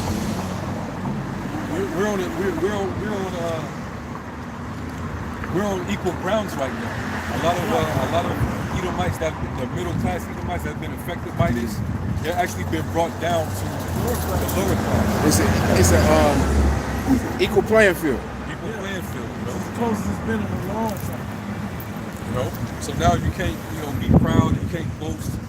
Like you can't look boast. at Jake like, you We know, getting the same $1,200 stimulus check. universal basic income, basically. You working where you working? They see you on the elite see you as the bottom feeders, just like everybody else. The so-called minorities that you used to shit on and talk shit about. Well, hey, you know. Hey, that 18%, I always bring up that 18% extra income. Edomites average more than Jake. That ain't there no more. Now what you gonna do is all them vacations and nicer cars and houses, all them payments that you easily had the money for and trips that you were taking. Now what you gonna do to fill in that void? Well, Jake used to not having that. That void has always been there. That's just been part of Jake's life. So now Jake ain't gonna bug out. Jake just know I gotta make sure when I do get the stimulus, I'm gonna give me some weed, I'm gonna get some drink and get some food, and I'm gonna chill at the house like I've been doing. Everybody else like, man, we're not going to Aspen no more this winter. I mean, what the fuck out of When here? you going to the Hamptons? Yeah, there's real shit going on out here. Both y'all got some signs. Second Edges 14 and 14. Damn, that's just hard. Is Second Edges 14 and 14. Let go from the mortal thoughts. Cast away the burdens of man. Put off now the weak nature. Yeah, hey, that weak nature is what these Edomites have, bro. They taught us that weak nature. You know, we had a mighty nature about us. Like Paul's spirit was a mighty nature. Okay? And fuck it, whatever position I'm in, I'm gonna flourish. I'm gonna make it work. And I'm gonna pray to the Heavenly Father if it gets so bad, pray to the Heavenly Father that he deliver me up out of it. Or show me the reason why he's got me going through it. That's the mentality. That's not a weak nature to inquire of your power, of your God, of why he's doing that to you. You know, the Most High is not righteous and not jealous. To give us soul, understanding of it. But we can't be hateful to get out of it. We have to deal with whatever it was, regardless. These Edomites, they get any sign of trouble, man, they're ready to jump shit. Literally. It's showing you that they're a faithless people. Yeah. They don't live by faith. The just shall live by faith. Come. You know, they're the wicked, man. Everything with them is all tangible, it's essential. It's about the flesh, man. That's why Yahushua told his men, you know, take no thought, you know, for what you shall eat, what you shall drink, you know, what you shall be clothed. All these things do the Gentiles seek, man. Yeah. Because they're carnal, they're fleshly. Esau loses his little comfort, his little fleshly comforts. He's ready to take his life. Because his life is all about, you know, food and drink and you know. Because they're carnal, man. A carnal mind. They're not spiritual people at all. You know? So, let go from the mortal thoughts. Cast away the burdens of man. Take no thought for what you shall eat, what you shall drink, what you shall be clothed. You know? The Lord knows what you need of, man. He feed the birds. Yeah. You know, what work do they put in to eat? What do they have to labor, harvest, reap? You know? They don't. They just gotta go in. They food is ready, Yeah. and they know right where to go to get it.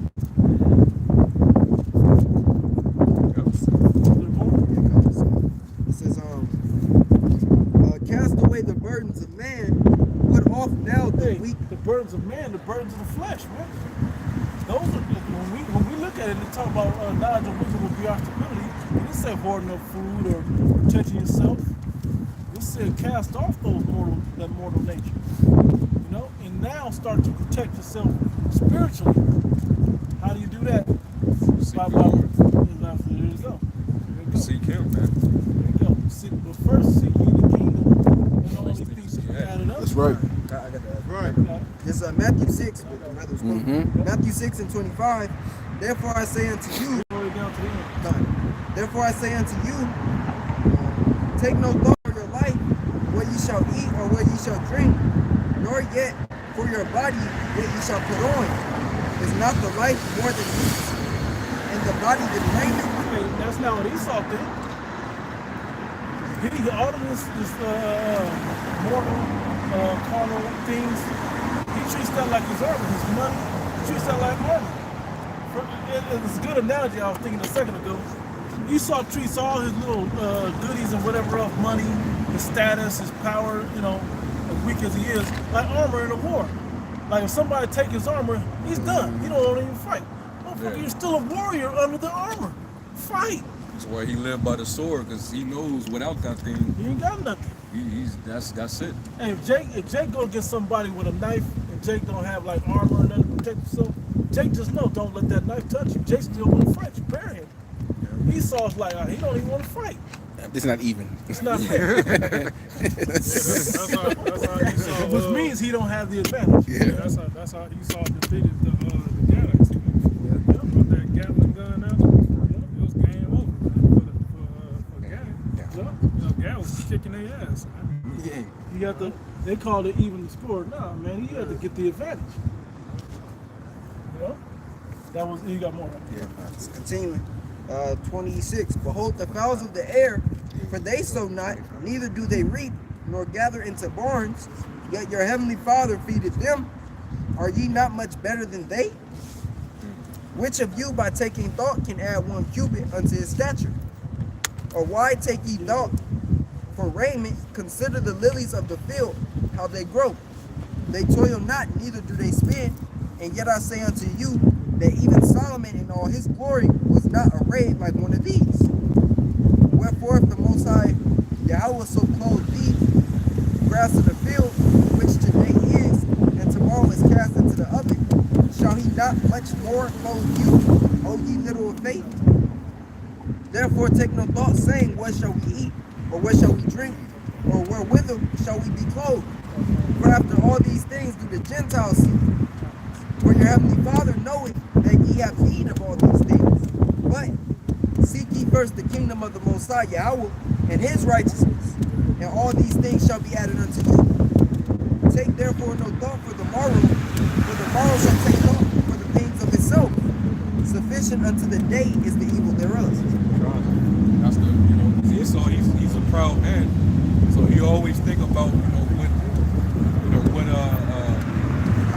extracurricular activities, and what establishments and plans, and he always got something going on, and he always look forward to it as if he's gonna, that day's gonna come and he's gonna succeed.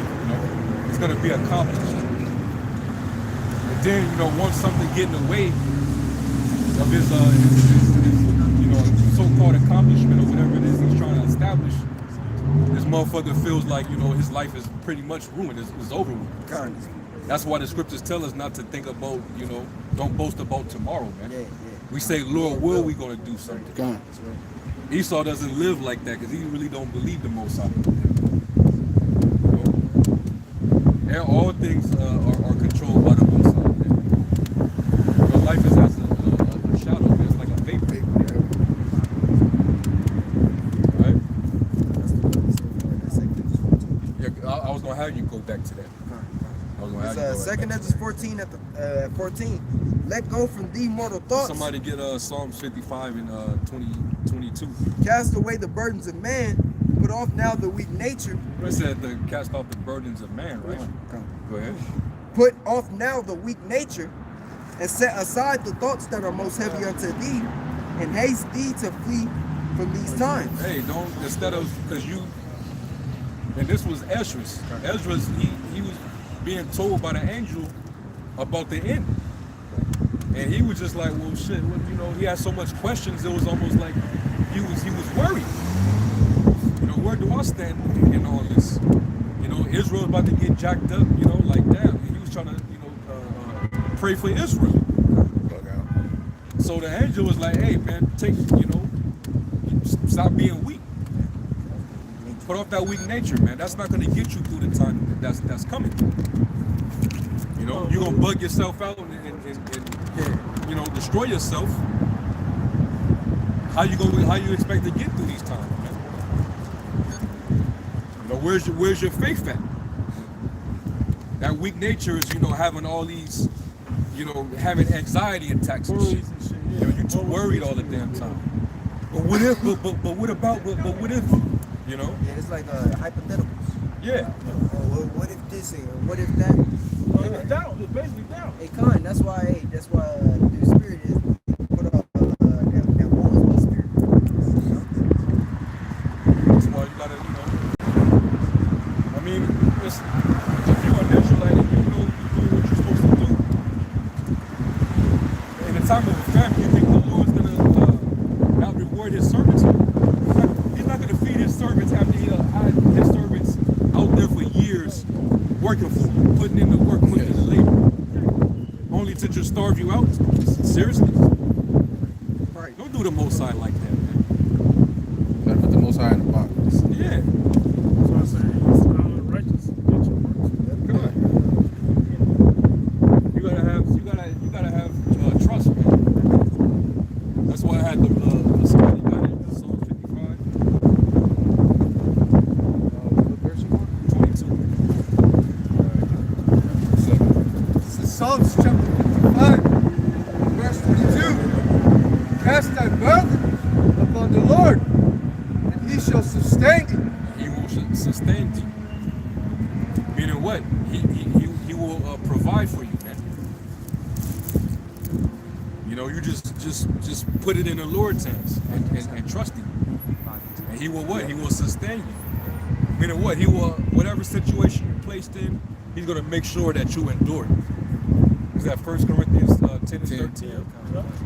You know, the Lord put you through a temptation, but he knows that you're going to be in a position to be able to bear it, man. Is that the 14th chapter? I mean, the 12th chapter? 2 Corinthians or 10th chapter? I forgot, but he's talking about casting your infirmities upon him. That's where the glory's at. Because now he has to use his power to balance you out.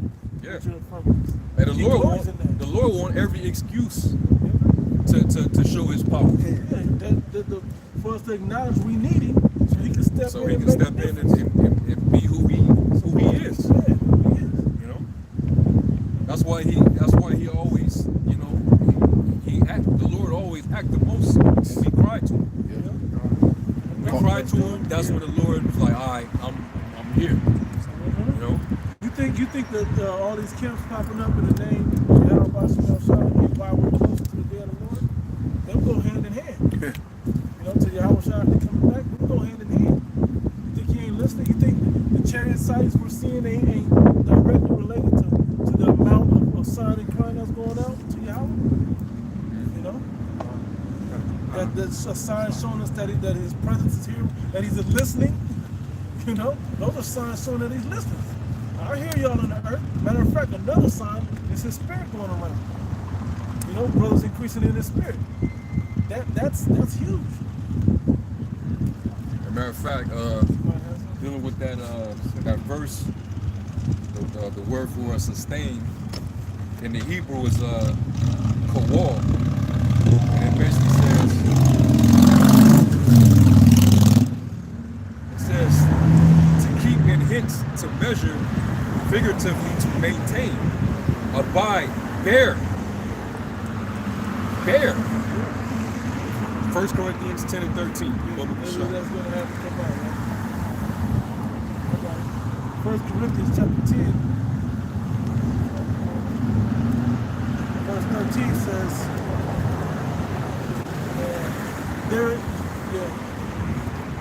there hath no temptation taken you, but such as is common to man. But the Most High is faithful, who will not suffer you to be tempted above that ye are able. But with the temptation also make a way to escape, that ye may be able to bear it. That you may be able to bear it. So look, basically throughout your different troubles, you'll be sustained through it, man. You'll be able to handle it. You all right. You get through it.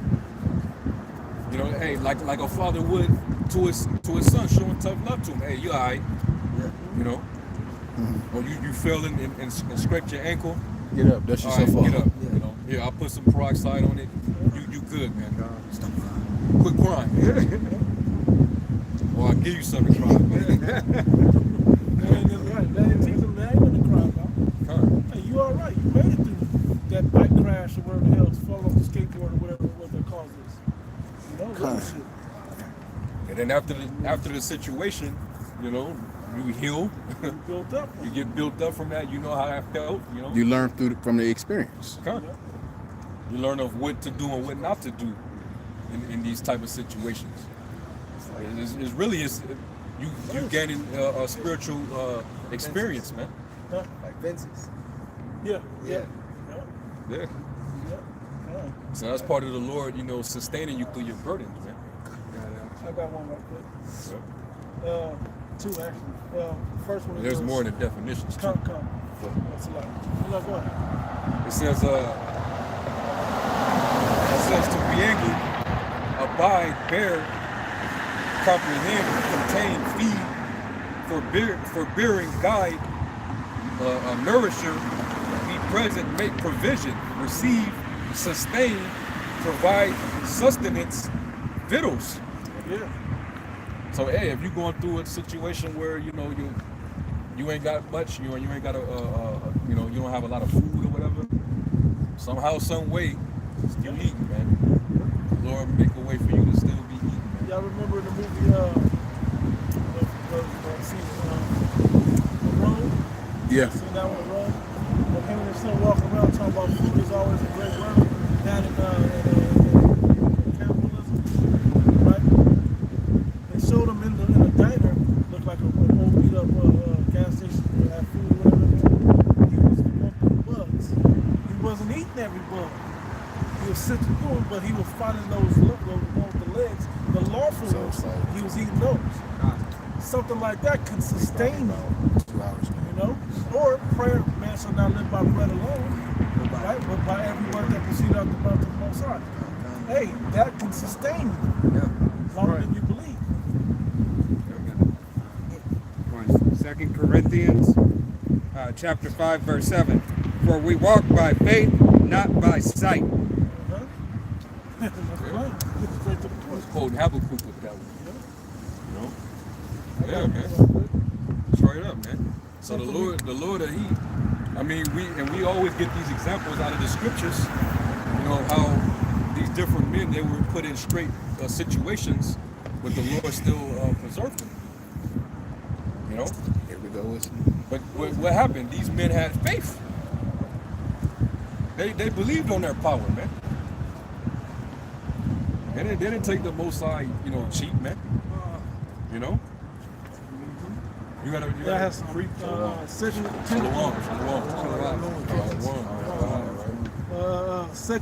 Timothy 1:7. For the Most High had not given us the spirit of fear, but of power, of love, and of a sound mind. Exactly. You know, that's the difference. Versus the weak nature of man, putting off the mortal thoughts of man. But the power of the Allah gave us a sound mind. How? Isaiah 33:6. Stability. He gave us the stability of his wisdom. Yep. You know, those are the things that's going to sustain us. Esau stresses in the stability of his society. the society. Yeah. If their wisdom. Together, yeah. If his lies stand together, you know, all of these other carnal things. The other thing I want more. And fearfulness is basically faithlessness. You know, when you fear, that means you don't have confidence. Oh yeah, Solomon 17. 17. Yeah. Yeah, I think it's like the 14th verse. And that's why the Lord doesn't like Doubt. he doesn't like doubt. He doesn't like fearfulness. Hey, what did he say? The Lord, he does not. It even tells us, even in Revelation 21, that the fearful. Yeah. Read that. This is Revelation chapter 21, verse 8. I'll start at 7. Nope. He that overcometh shall inherit all things, and I will be his power, and he shall be my son. But the fearful and unbelieving, and the abominable, and murderers, and whoremongers, and sorcerers, and idolaters, and all liars shall have their part in the lake of fire, in the lake which burneth with fire and brimstone, which is the second death. So the Lord finds it that if you're fearful, you're no different than these murderers, these sorcerers. Like the Lord putting you in the same boat with these type of individuals.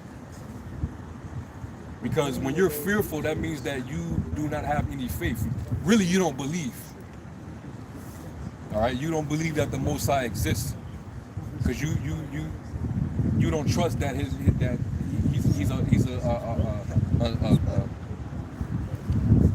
rewarder. Of He's a rewarder of those that diligently seek him, man. You know, he's our buckler and our shield, man. He's our refuge. And when you get fearful, it's like you're doubting his presence, man. Like he ain't there. You might as well be a damn atheist, man. You know? And to be, you know, just to be more, you know, clear, there's a difference between godly fear and cowardly fear. The example that the brother read in Revelation 21, that's cowardly fear. You're afraid to testify of Yahushua. You're afraid to come out here and be seen out on the highways and hedges. You're afraid to defend the gospel, even if it means that people is going to vilify you or separate themselves from you. You know, that's the spirit of fear, man. Hey, it's fear when you tell your congregation to trust on this damn beast, man. Or go on and get the vaccine if you don't want to lose your job. That's you telling your congregation to make haste in a time of trouble. Telling your congregation to fear the creation more than the creator. Yeah. Like to tell you to have doubt in the creator. He can't heal a disease or a sickness. Or he can't sustain you if you have to, you know, Go jobless. you know, and lose and be a sacrifice for him for a little He bit. didn't have that figured out. So like he didn't have that figured out. That when he told you not to take the children because you're gonna be put to death. He didn't have nothing figured out for that. Bro, this is ass backwards, bro. You know? They you know, you have these same congregation, these same leaders that'll teach the law strict. Like you got to keep the law, right? Mm-hmm. These same people, Esau tell you to shave your beard. You finna lose your job. You like, well, I can't do that. Romans 13. Scripture tell me I gotta wear a beard on my face. But you're not willing to lose your job for a freaking vaccine. Right. But a beard. So you'll get a vaccine to keep your job, but if Esau tell you that, but you'll lose your job for your beard. Sound right. Come on, man. Now we we ain't- chance you want to keep them both. That's the point. That's the point. You gotta be willing to deny yourself, man. To gain.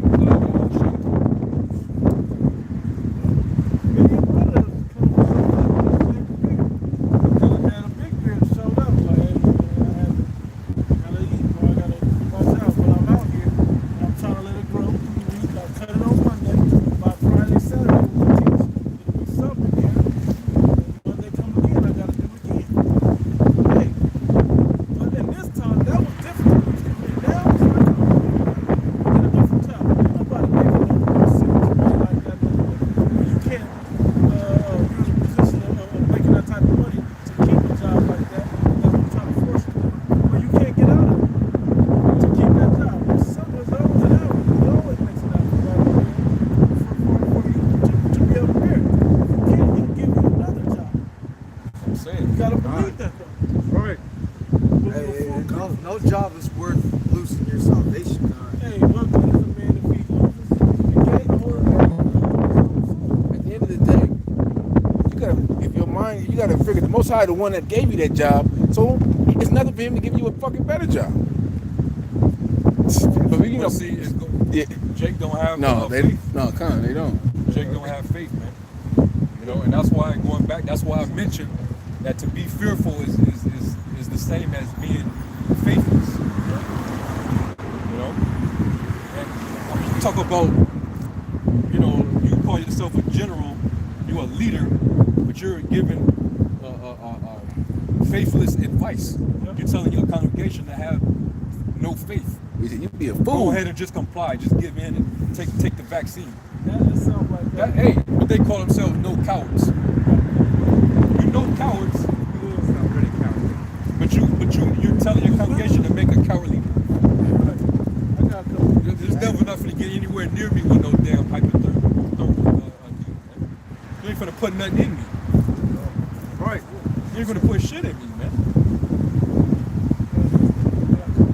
And so what? I mean, it's not going against Romans 13. Right. Right. And it's not going against it. Romans 13 doesn't mean You're going to use that for the chip. You're going to take it. You're going to use Romans 13 for the chip. You're going to take it. you just took it right out my head, bro. Do you know not to take the chip? You don't obey that? Come on, man.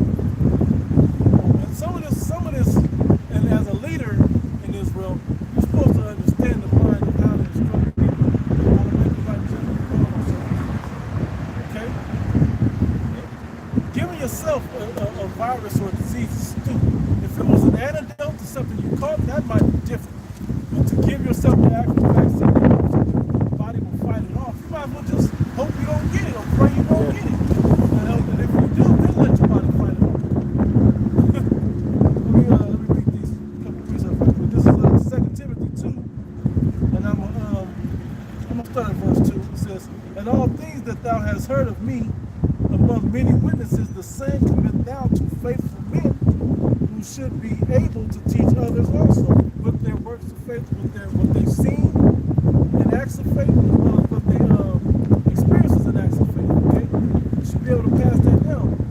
These generals, no cowards, he don't pass that down. What do they use? Romans 1 and 2? What do they try to use in Romans 13? First is the top two. Top 2? Oh. All these sellout Damn. teams, they all gonna. That's part of the scripture that they got to bring out to pacify the people, to make them comply, man, to give in to the beast. All Paul was saying was, don't try to fight. Submit yourself, meaning, hey, the ordinances that they give, if it doesn't go against the commandments, do it. To keep the peace, to be at peace with all men. It's like the cops came up here right now. No, man, we can stay out here. The law said we're going to do that. We're going to be like, all right, man, we're not going to do that. We wrap it up. It's a big deal. They tell us, hey, I gotta, 6 feet, Well, we're going to run out of Okay. He's doing 6 feet anyway. Yeah. All right, let's spread out, brothers. That's what that's talking about. Not, They Bill tell you Gates. put a mask on Yeah. to go in the store. You need to get in that store, don't you? Put a fucking mask on. We're going that's to not- renegade with no mask and shit. Yeah, that's not telling you to go ahead and allow this devil to Tuskegee you. Right. Right. That's not what that's saying. You're not an experiment, right? He does not have the right to experiment on you. Right. This was the third verse. It says, "Now therefore endure hardness as a good soldier of Yahushua Mashiach." Meaning, if you have to take an L on that job or that whatever, you got to take that L. But pray to the Most High that He give you what you need. It says, "No man that warrants," because you're a soldier, so it's more spiritual war. It says, "entangle himself in the affairs of this life." The mortal thoughts, the weak nature, all those things we read about, right? It says that he may please him who have chosen him to be a soldier, right? That you may please your creator, man, your power. Now this one I had out earlier also. You was in 2 Timothy, 2 Timothy, second chapter. second chapter. I read I want to look up a word. Can I keep reading? Yeah. I mean, in that, I wasn't going to read from that book. I'll wait. Where it says, no man warreth entangleth himself with the affairs of this life. Yeah. A lot of things. He was going to tangle with Yeah, that's what I was looking at. Yeah, word is Greek word is implico.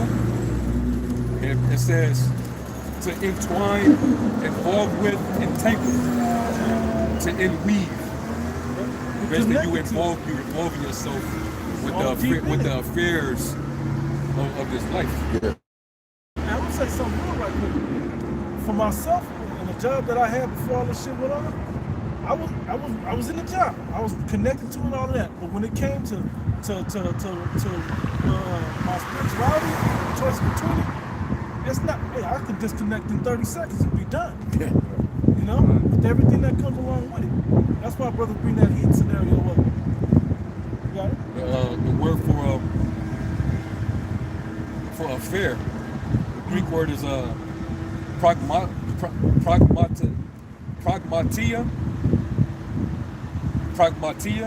and it says prosecution of any affair, business, occupation. Business That's and going occupation. into your what? Your job. Yeah. You don't get too entangled up into your job, man, to where, you know, like, well, I don't know what to do. Like, you know, my job is telling me that I got to take a vaccine in order for me to go back to work. So what do I do? Well, you call yourself a soldier, Yahweh Shai, right? Time to march on. You know what you got to do, man. You have to take that L, man, and really that L become a eternal witness. Yeah. You know, because you made a choice that led to a victory, man. That was an act of faith that you did. And then the Lord might even bless you and be like, you know what?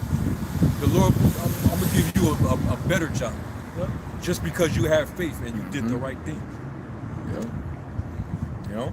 You might have got paid good at the job, but you might have had an oppressive bosses. You know, and now he didn't lift at that. You may not make as much money, but the hassles that you go through might be Or better. could give you more time to serve him by doing more work. Exactly.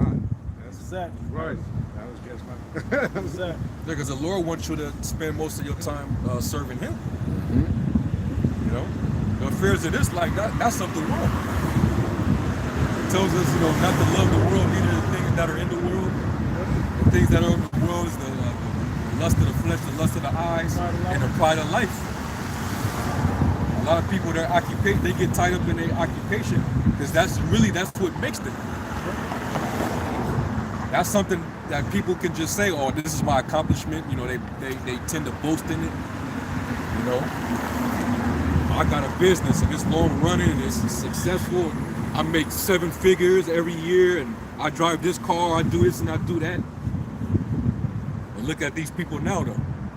On the same level. And that word was pragmatia. Yeah. So does that go into the word pragmatism or pragmatic? I'm pretty sure that ties in. Because this pragmatism, it says from Greek 1825 pragmat, stem of pragma. Yeah, that.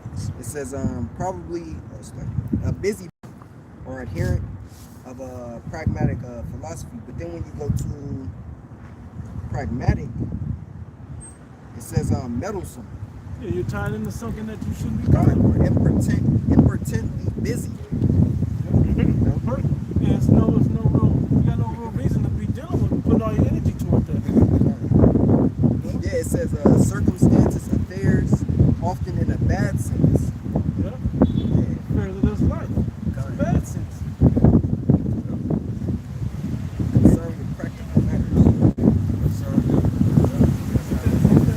So your mind is just all over the place except for where it needs to be. You know, and that's what you call a distraction.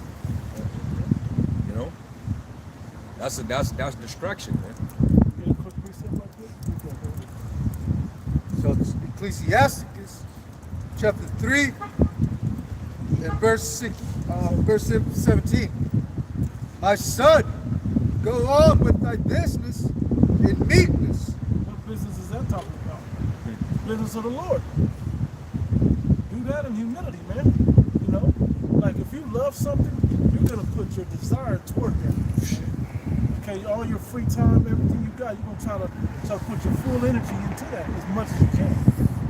You know, that's what He wants you to do. Go about that, but you're gonna remain humble unto it though, because you gotta do it. And like, okay, I got it. I'll come back to that later. It's not like that. My son, go on with thy business in meekness. So shalt thou be beloved of him that is approved. Yeah, that's why you know it's talking about the works of the Lord. Not in your own personal job or life. You just go to work and just do your job. That's not what that means. You just go to work and keep your mouth shut, don't talk. That's not what it's talking about. It's telling you to go about the work for the Lord, which is your business, and meekness. Not to be dealing with all this other shit. Hey, Yahweh Shah. I'm about my father's I'm about my father's business. Talk back to the Lord. Oh yeah, man. That's your only business, man. Yeah. You know, really, that's literally like if you a man of the Lord. Your only business is to tend to the word, man. That's right. You know, because hey, we don't belong to ourselves. We're not of ourselves. We're not our own. We're bought with a price, man. So we labor to the Lord, man. So that's the main business that you need to be occupied with. The Lord said, "Occupy till I come." So that's your business. We can never do enough, right? That's one of them at the end of the day. Our righteousness is under filthy rags. Yeah, and we can never do enough to appease him, right? Exactly. So we're gonna take a break. So what is that last verse? Well, favor that says, So shall thou be beloved of him that is approved. That's love him that is his spirit. I gotta know that that will approve is what the Most High had Samuel, 1 Samuel chapter 2. But the point, I'm gonna go straight to the point. Verse 7, it says, the Lord Yahweh maketh poor and maketh rich. He bringeth low and lifteth up. Those are the things that people believe their job will do. But the Most High, if you go about the business that He gave you, that's where you will be upgraded at through Him. Right? It says, He raiseth up the poor out of the dust and lifteth up the beggar from the dunghill to set them among princes and make them inherit the throne of glory. For the pillars of the earth are the Lord Yahweh's, and He has set the world upon them. He will keep the feet of His saints, and the wicked shall be silent in darkness, for by strength shall no man prevail. So it's not of your own will. You have to go to Him that called you to be a son. Okay, you go to Him and you appease Him, and seek first the Lord and His kingdom and His righteousness, and all the things will be added unto you. Okay, so stop looking at it like, okay, I need this. Like the main point we started at was about Esau. Esau was looking at his job and how much money he makes and how much money he has in his bank account, what he can buy, and he don't have anything spiritual to fall back on. So when those things are taken away like this time, he's at a study great office. So his true weak nature.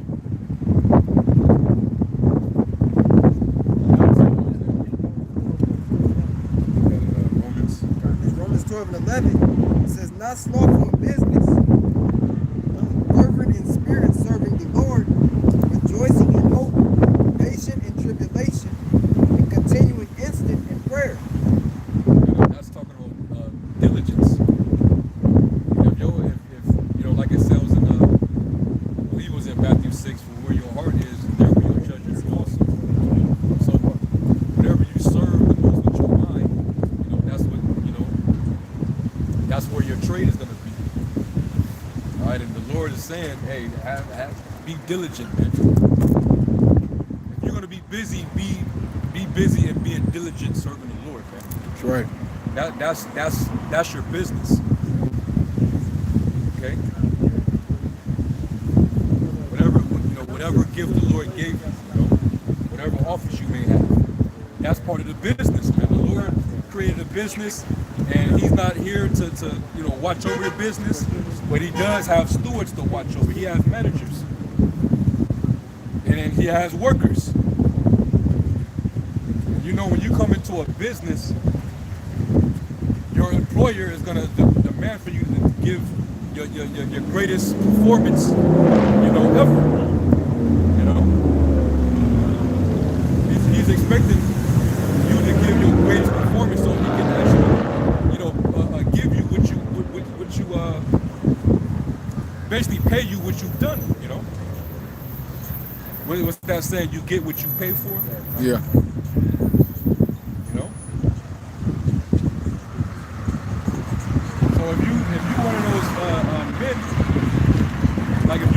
job and you're not handling your own business. You just all off into do what the hell you want to do,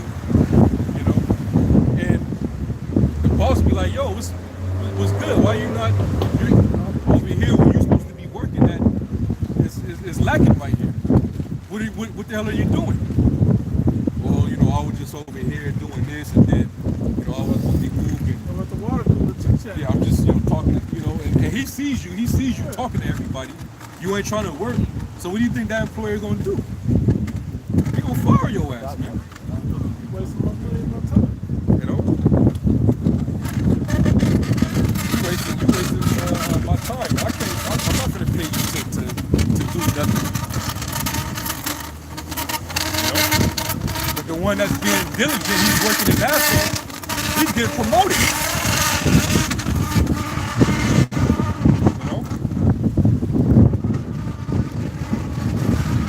So hey, man, that's the same mentality you gotta have in this truth.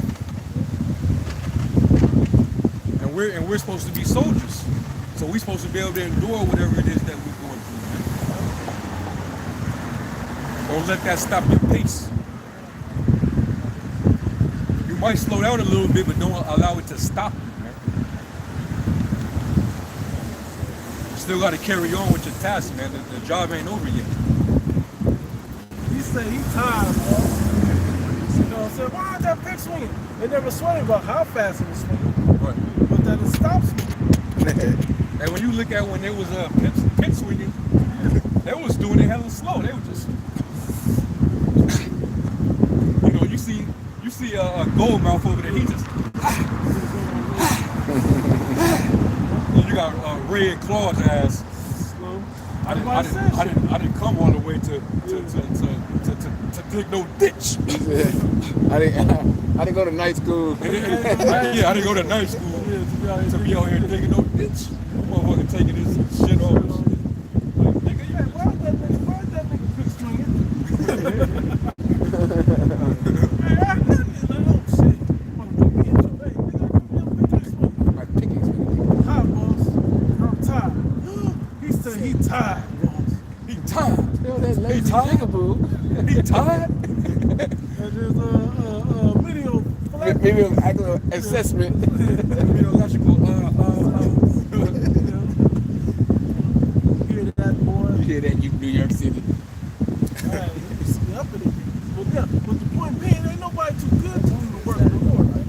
If he called you to do this, no matter how much grunt work or whatever it is, he got something important. There's no body part, there's no part of his body that's not important. Every little bit that you chip in is chipping in toward the pot. right. Nobody. That's what it's about. 2 Timothy chapter 1, verse 7. Well, I guess it's coming out again. Yahweh hath not given us the spirit of fear, but of power, and of love, and of a sound mind. Hey, so when shit get tight, you gonna be like, oh man, I can't help it. I ain't gonna have to feel. That ain't what we're talking about. That's going deeper too. The time that we can use that. But when shit get tight, like Esau worried about if he gonna have enough to sustain himself and do all this. But we're not worried about it. We gonna still cheer from sharing. We don't have fear all out. This is the last, bro. But guess what? The most high gonna give us more. We alright. We don't have fear because I shared something with my brother. You don't starve us both to death after that. We're not worried about those things. Okay? But the point being about fear, man, that fear is not dealing with us. We're not dealing with that fear. Somebody looked that up, man. Somebody go to 2 Timothy 1:7 and look up fear. It's going into What is it, 2 Timothy? 8 and 23. It says, but as they sailed, he fell asleep, and there came down a storm of wind on the lake, and they were filled with water and were in jeopardy. And he came to him and awoke him, saying, Master, we perish.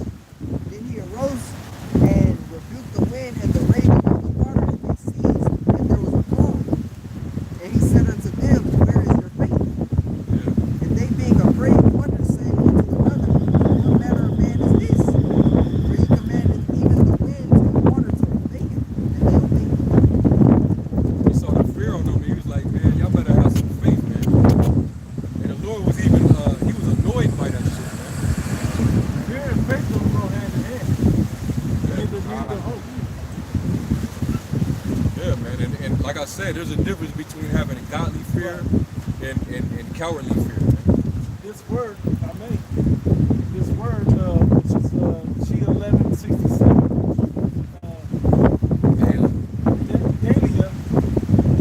Dalia, so timidity, cowardice, fearfulness. Cowardice. Always used in a bad sense. Yeah. That's the type of fear the Lord don't like. Man. There's also a good sense, man, fear and shit too. Hey, when you think about it, if you had a homeboy with you, and you know that, you know, you have enemies, and your right hand, he never wants to be around you because he afraid of bumping into the niggas that don't like you. You don't want a nigga like that around you. Remember the nigga in the wood? You know what I'm saying? Crying and shit. Get your bitch ass in the back. You know? These little niggas got more heart than your ass. You know? The Lord don't like that, man. Hey, even just thought about it. Even when the Lord used Gideon to go to war, I was going to bring that up. Yeah. The first he 30,000. put them through the 20,000? test. 20,000? Like 22,000 or something. So those that are fearful. Yeah. When you scary, get your ass up out of here. Now, thousands, tens of thousands left. Israelites. That were winning wars. They just left. They're like, still too many. I'm doing it again. I tell the story all the time. Off the top, like, you can fearful people out. You don't need them. I'd rather give you more power than few of you more power. But I don't want y'all to boast that you think it's you. You gotta understand that it was about me. And I gave you the power to win this. Somebody gets it like 37. I got a little bit more of this one. Yeah. It says,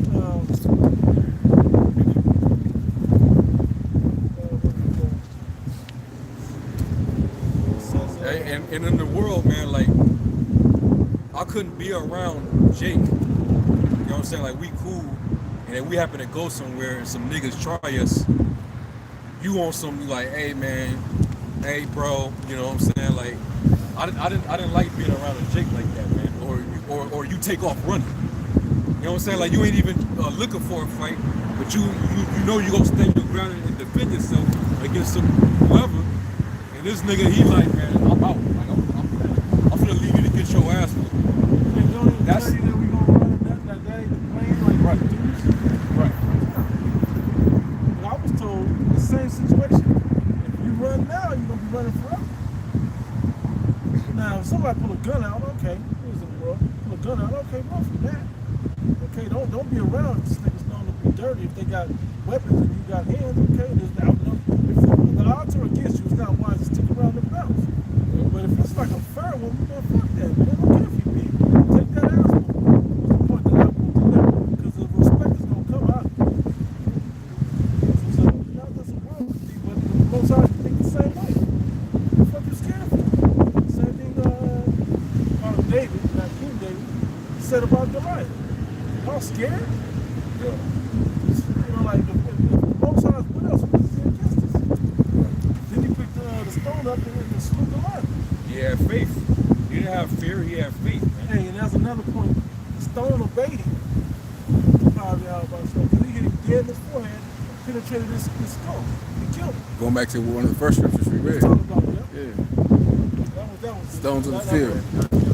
When it was cowardice, fearfulness, fear. In Sirach 37, 10, it is like a part in 11, that's the main point. Sirach 37 and 10.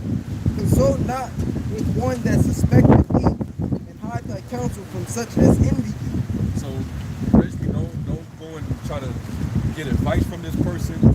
You know, basically don't consult with that person, man, concerning certain matters. And it's getting ready to give you a list of certain things.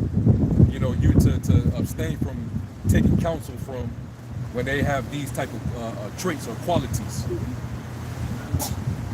It says, neither consult with the woman touching her of whom she is jealous. Don't come with a woman. Don't be around a woman that's easily jealous. Pretty sure brothers know about that. How a chick can get when she's jealous. I'll consult with her, man. She'll fuck your whole life with. Yeah. It says, neither with the coward or matters of war.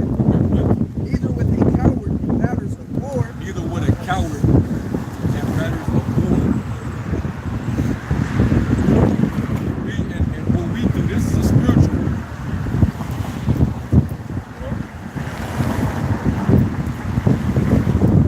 You got Jake that don't want to come out here and just deal with the ailments. Why should you even be taking counsel from a person like that? Like you got certain guys that say that they teach against being in camps. They be talking shit about camps, you know. Remember the ones that Camps on is the wicked, shit. you know. They the ones that, you know, they be out there screaming at folks, and, you know, causing contention and, you know, messing with people, and, you know, they're the reasons why, you know, Esau, you know, be putting hell on us and this and that. You sound like a damn coward, man. There's a reason for a camp, for a Bible. That's the, hey, the scriptures say two better is one. Because two is better than one. The three-string cord is stronger. Too heavy.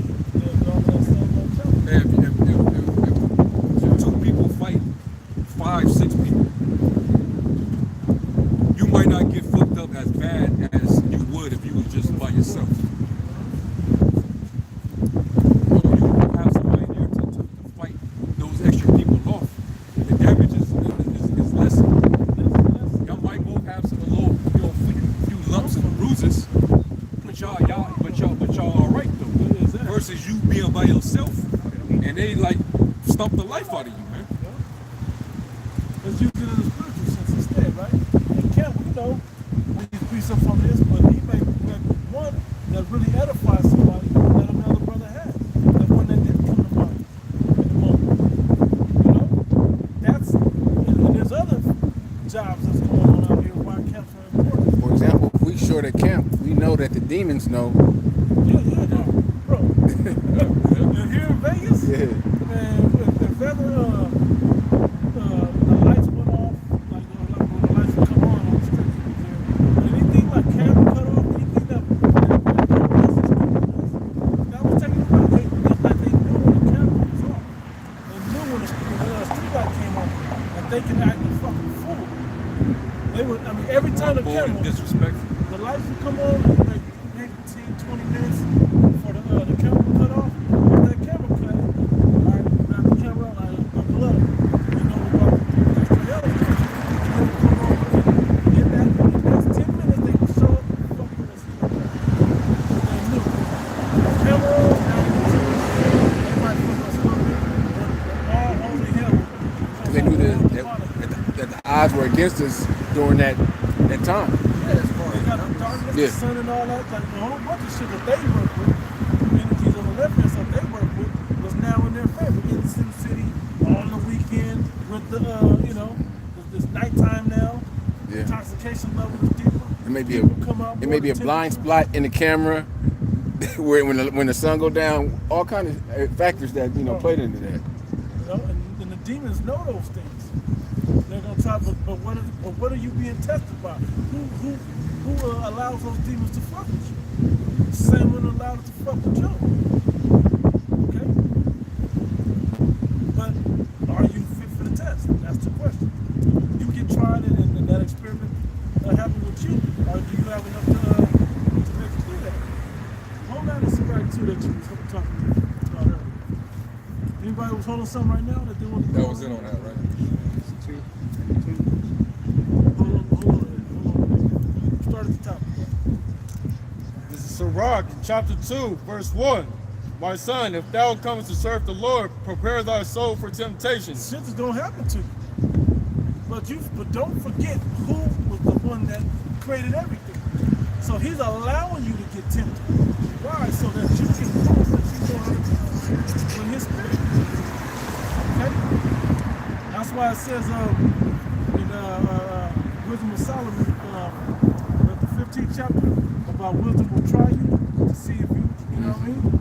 So in that chapter, is that the wisdom Solomon? That's right. Wisdom Wisdom will Solomon. try you. That's Sirach. No, Sirach. Sirach 15 or 4? It's 4. 4 and like 17. Yeah, sure, come. Wisdom will try you to know if you don't trust wisdom. I'm gonna show you something. I'm not gonna let it work for you. I'm gonna let you see if you can tap into it.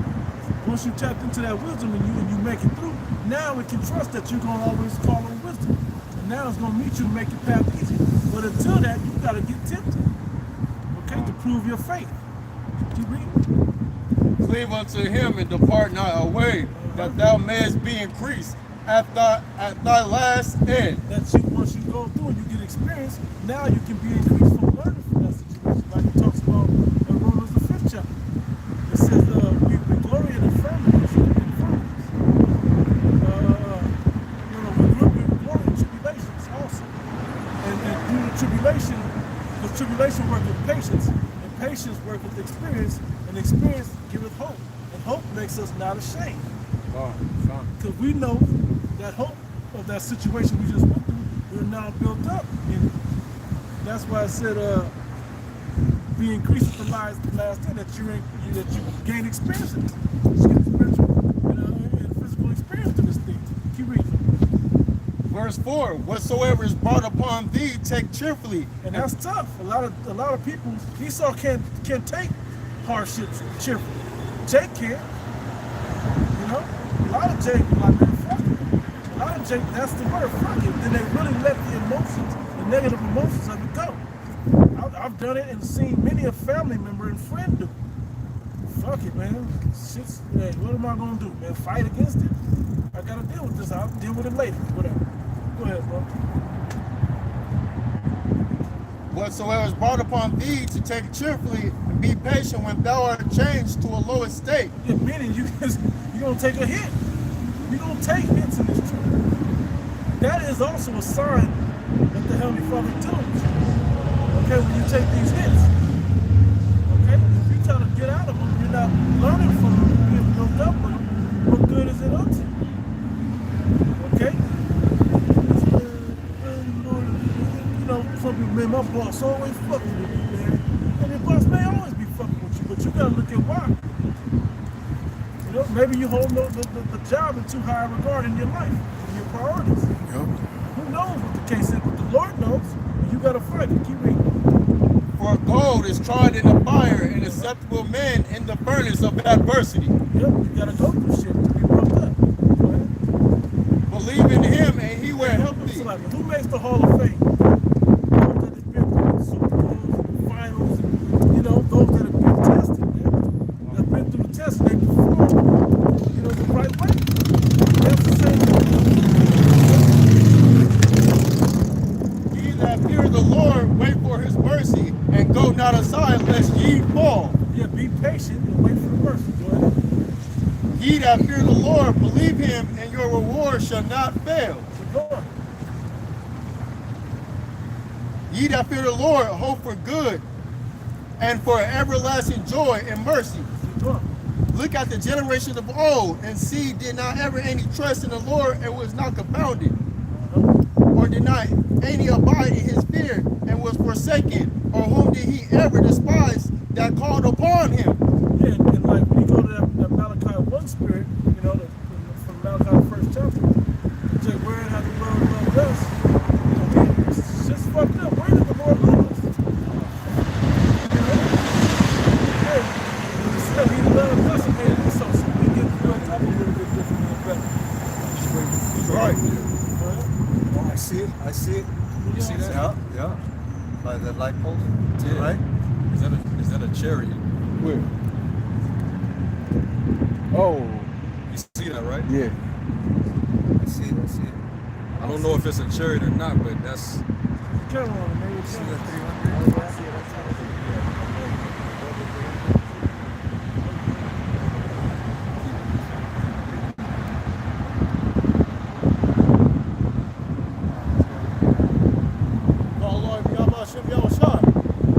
see it.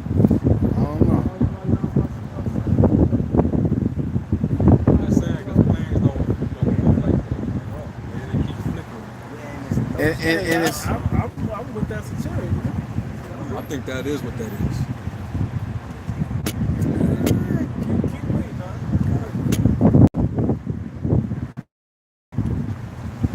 That's, if that was a chariot, then hey, man, we know that the angels is watching. Right. We about to get the hell up out of here, man. That's right. Keep reading. That's key. That's what he said. For the Lord is full of compassion and mercy, I think that was a chariot. long suffering, and very pitiful, and forgiving sins, and saveth in a time of affliction. Saved it in the time. So what do you have to worry about? That's why you gotta be cheerful.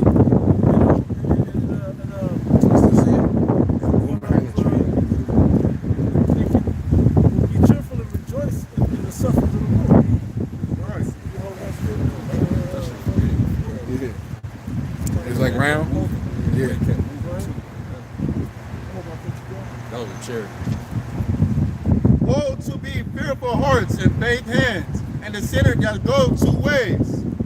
Woe unto him that is faint-hearted, for he believeth not, therefore shall he not be defended. Yeah. When you don't measure up because of a weakness in you, because of fear, doubt, or whatever in you, that's what it's going into. The Lord's not gonna save you, not gonna defend you, not gonna protect you. Woe means destruction unto you. Go ahead. Woe unto you that have lost patience, and what will ye do when the Lord shall visit lost you? patience, right? Woe unto you that have lost patience, that lost the spirit of suffering. Because patience means to suffer. You gotta suffer through stuff, man. Taking L's in the flesh, man, that shit ain't fun. But guess what? We take it. We think Paul and the afflictions that Paul went through didn't hurt. You think the punishments and afflictions that the outside went through didn't hurt. Didn't hurt, but they stayed true in spirit to Yahweh Shah. That's right. That's the example set that we have. Yeah, and there's different levels of affliction. Right. And you're gonna have, little small afflictions here and there, stuff messing with you. Off the worst. Yeah, somebody fucking with you at your job. That's small. That's light. Yeah. Or a demon hop on your woman and she messing with you. That's light. Then you have another level. You getting attacked in your sleep by spirits, demons. Yeah. That's another level of it. You get a shipwreck. Now we got a brother that's dealing with that. We all done dealt with it. We all done dealt with that. That's a certain level. But every brother. That shit don't bother. No, that little shit. used to that shit. I'll be prepared like, whoa, back to walking, back to bike or whatever I gotta do. Bus. But these are just things that the Lord will put in your direction. See if you'll still be able to handle what you gotta handle without being distracted by it. That's right. You're not allowing it to take you out of your walk. Off the path, man. You gotta keep going either way.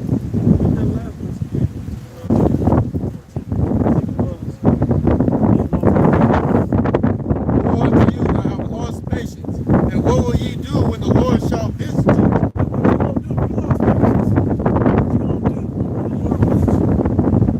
You don't have patience then? He visits you, that's when you need the build up and the purpose of that patience. Most eyes being patient right now with us. Hey, like y'all, imagine what he's thinking. Like y'all ain't right yet, but y'all getting close. You've been long Getting suffering close. for us for millenniums. Until a lot of Israel shit for thousands of years. That's what I'm saying. Looking at the middle of the Lord, okay, all right, I can deal with this prophecy. And we're not right either. Saul all the men in the boat with Yahweh Shai, he always called them to be fearful hearts and ye of little faith. He didn't say they didn't have no faith, but he was calling them like, you ain't got no faith. Ye of little faith. Making a point to show, look, build your faith right there. Because that's what everything that this is going to move you to be able to do when the day of the Lord comes. You're going to need that faith. Go ahead. You're going to need those experiences to carry you through a lot of this shit that's coming up. Right. If you can't handle the small stuff that's going on, now you have no chance of handling it when the shit really hits the fan. Go ahead. They that fear the Lord will not disobey his word, and they that love him will keep his ways. They that fear the Lord will seek that. Those that fear the Lord will seek that which is well pleasing unto him. And they that love him shall be filled with the law. They that fear the Lord will prepare their hearts and humble their souls in his sight, saying, we will fall into the hands of the Lord and not into the hands of men, for as his majesty is as so his mercy. As is his majesty, so is his mercy. Hey, they say it's a fearful thing to fall into the hands of the Lord. So, yeah, but it's that healthy, positive fear. On the right hand. Yeah. Fall into his right hand, it's a fearful thing to fall into the left hand of the Heavenly Right. Father, man. That negative sense of fear, right? That's it, bro. Go bring that out for me. You had something? Well, yeah, I did. Yeah, and if I may say, like, losing patience because you can't really endure something, especially if it's like it's light, that's kind of effeminate if you think about it. No, because you know how you ever see women in a situation where, like, for example, like let's say a woman lost her wallet. This woman, she might break down because she can't find her wallet. And I've seen that happen plenty of times. Something simple. How am I gonna do this? Calm down. You know what I'm saying? Like, first of all, you can think, use your head. Okay? You know, you can call your bank. You can cancel your card. You know, your money be safe. You know what I'm saying?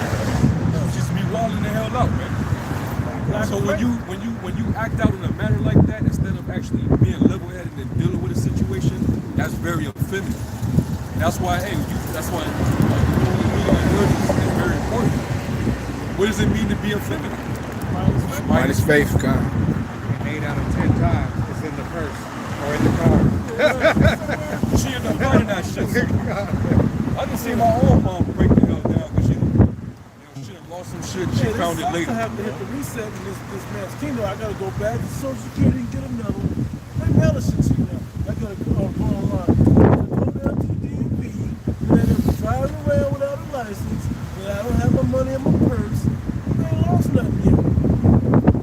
Slow down, think, and look for it. It's probably gonna be somewhere where it shouldn't be. Well, women break down dumb shit. Like that. Remember when the one woman, she was crying and breaking down because her social media account got deleted? Yeah. I mean, like, to make my money. It's work. That bitch really fucked up now. Yeah, God, Jacob's trouble pop off their record. That's what we're really gonna see. You're gonna see them. Exactly. And you're gonna see a woman be feminine all of a sudden. And men. Yeah, men are gonna be feminine too. Yeah, Because they're gonna be in fear. Yep. Nor feminine They're gonna be afraid. because you don't have faith. They shall be as women in that. This is our second Esdras, chapter 7, and verse 57. Then answered he me and said, this is the condition of the battle, which man that is born upon the earth shall fight. So I'm gonna paint the picture from what we were talking about, right? He'll try you, and he'll allow you to be tempted, right? What do you do from there? Do you suffer through it? Do you prove faithful? And good. Then you overcome. If you don't, then you do. If you don't, you lose. Go ahead and read that again. Then answered he me and said, this is the condition of the battle, which man that is born upon the earth shall fight. That if he be overcome, he shall suffer as thou hast said. If it overtakes you, then you overcome. If you overcome, if you're deep, you overcome. Then it will take you. Okay, you'll be destroyed. But if you get the victory, then you prove faithful in all those things, that you didn't lose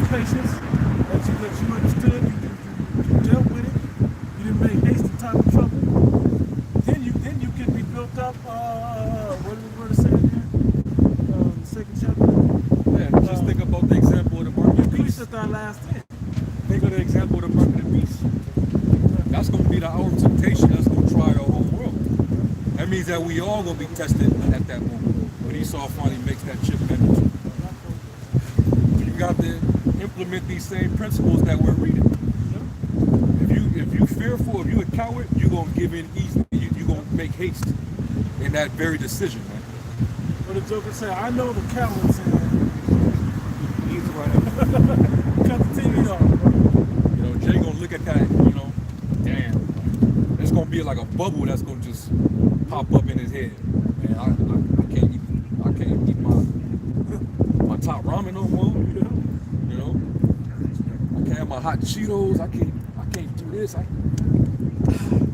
can't do this. I can't, man. Hey, man, I'm just going ahead and I'm gonna go. When you start hearing Jake talk about I can't, it's a problem. I can't. Yeah. You just say like, I can't. Yeah, exactly. You're literally speaking it into existence. And that's why we have to rejoice and give good cheer, things of that nature. And those that even those that might get beheaded because they refuse to take the chip, he still got the victory. Yeah. Esau didn't win that. Antipater. We thought his life was in to be Without honor. without honor. Uh-huh. We saw him die. We thought But his his life is full honor. of immortality. Yeah. You know, he's still gonna sit on a throne. He's still gonna have everlasting life. He's still gonna have spiritual power. He's still gonna rule you nations with a rod of iron. That's victory right there, man. Those men that's gonna be beheaded for the witness of Yahushua, those men overcame, even through death. You know, they didn't coward out, man. They didn't go to coward route. If who was that? Was it Eleazar, the old priest? He got tormented because he wouldn't eat the swine's flesh. But had he, you know, just gave in and said, man, fuck it, I'm gonna just eat it. That would have been cowardly. They gone because they even said, oh, you don't even have to really eat the pork. But they was like, it could be another animal. Just make it seem like it's that. Yeah. He was like, nah. He was like, nah, I'm not about to go out like that. We're going to honor him. It was still sacrificing the idols. Exactly. That's the same attitude when it comes to the chip, man. No, you're not putting that in me, man. No, I'm not gonna entertain having them put it in me and then I'm gonna repent and take it out. I'm not gonna even tempt the Lord. When the missiles come, I'm gonna take it. Yeah. Like, no. No, you're not putting that, you're not touching me with that, man. Just kill me, man. You know? That's how it's gonna have to be. Right. That was I don't know who was. Just a little bit. Verse 58. That if ye be overcome, he shall suffer as thou hast said. But if ye get the victory, he shall receive the thing that I say. He shall receive what? The Lord said, "He that overcometh, you know, will I give you power to rule over the nations, man." He also said that you will come and sit upon the throne. He will write upon you his name and his father's name. All right, New Jerusalem. You be part of New Jerusalem. All right. Go ahead. Verse 59. For this is the life whereof Moses spake unto the people while he lived, saying, choose thee life, that thou mayest live. And that could mean choose death in order to live. Yeah. That's why I keep bringing up that quote.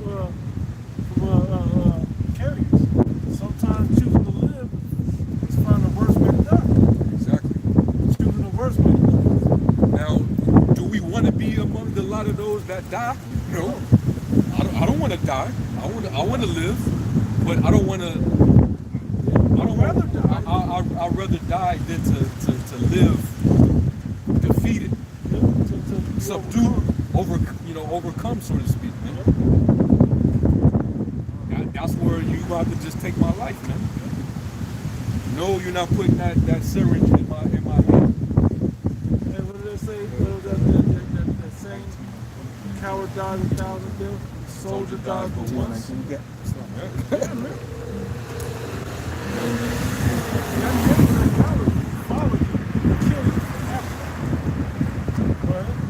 Verse 60. Is there more or no? Yeah, there is. Nevertheless, they believed not him, nor yet the prophets after him, nor we, which have spoken unto them, that there should not be such heaviness in their destruction, and shall be joy over them that are persuaded to salvation. Joining out persuaded to salvation, even unto death. Right? Go to that, read that, and then go to Peter's. Go ahead.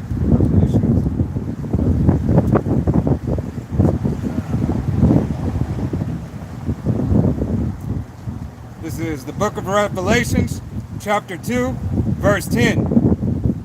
Fear none of these things which thou shalt suffer. Behold, the devil shall cast some of you into prison, that ye may be tried, and ye shall have tribulations 10 days. Be thou faithful unto death, and I will give thee a crown of life. Faithful unto death. Go to Revelation 24.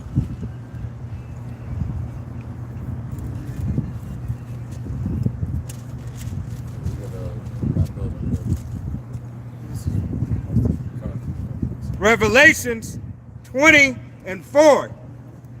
And I saw thrones, and they sat upon them, and judgment was given unto them.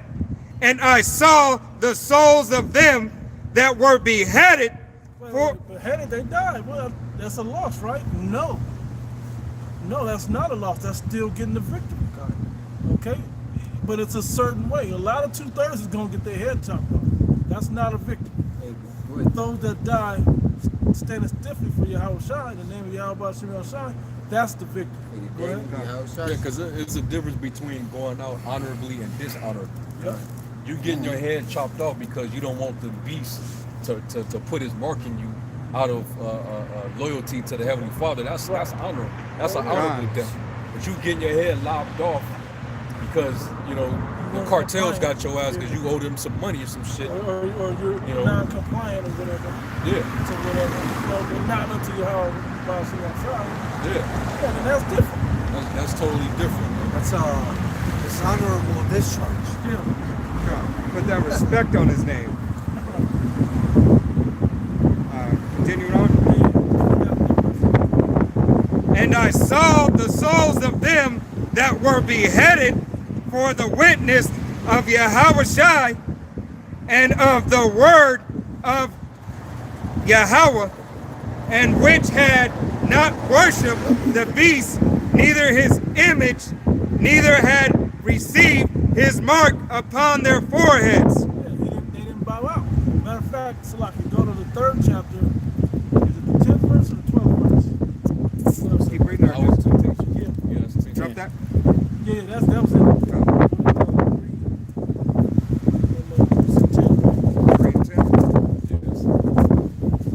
Got it. Go ahead.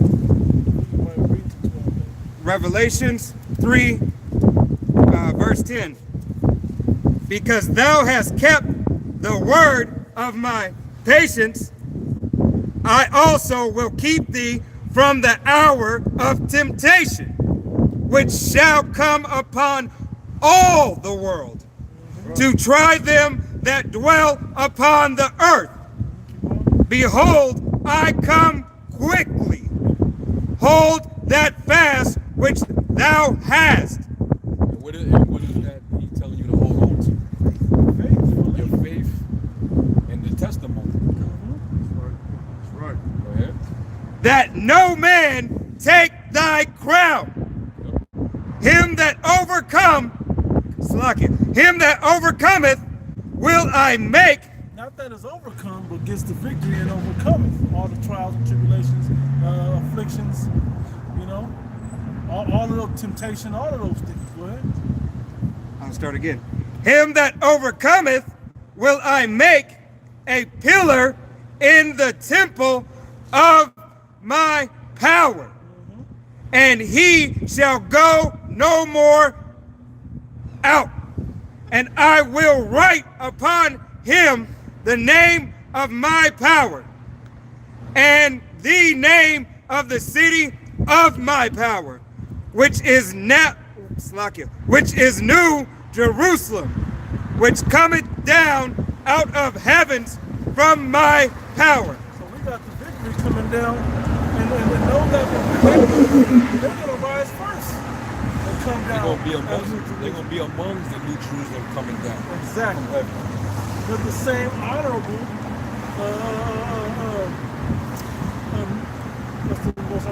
the same honor and glory, should I just say, as the men that didn't die. That stood stiff. They Okay, gonna so get that's the same glory reward. as Yahweh Shai. Yeah, they all get the same reward. And hey, Yahweh Shai died. That don't mean some of us ain't gonna die. That Yahweh Shai died, and that don't mean he ain't gonna get the glory. Yeah, he got the He came already back. got That, it. you already got it, huh? After it happened, he was glorified. You know? Go ahead, bro. After that last verse.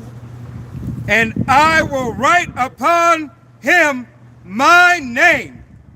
He that hath an ear, let him hear what the Spirit saith unto the churches. Us that understand, we gotta hold the testimony, our faith, all these works, everything we do, we gotta hold all of that to the end, and let the wisdom that we gain in this time sustain us all the way through this thing. Read that one.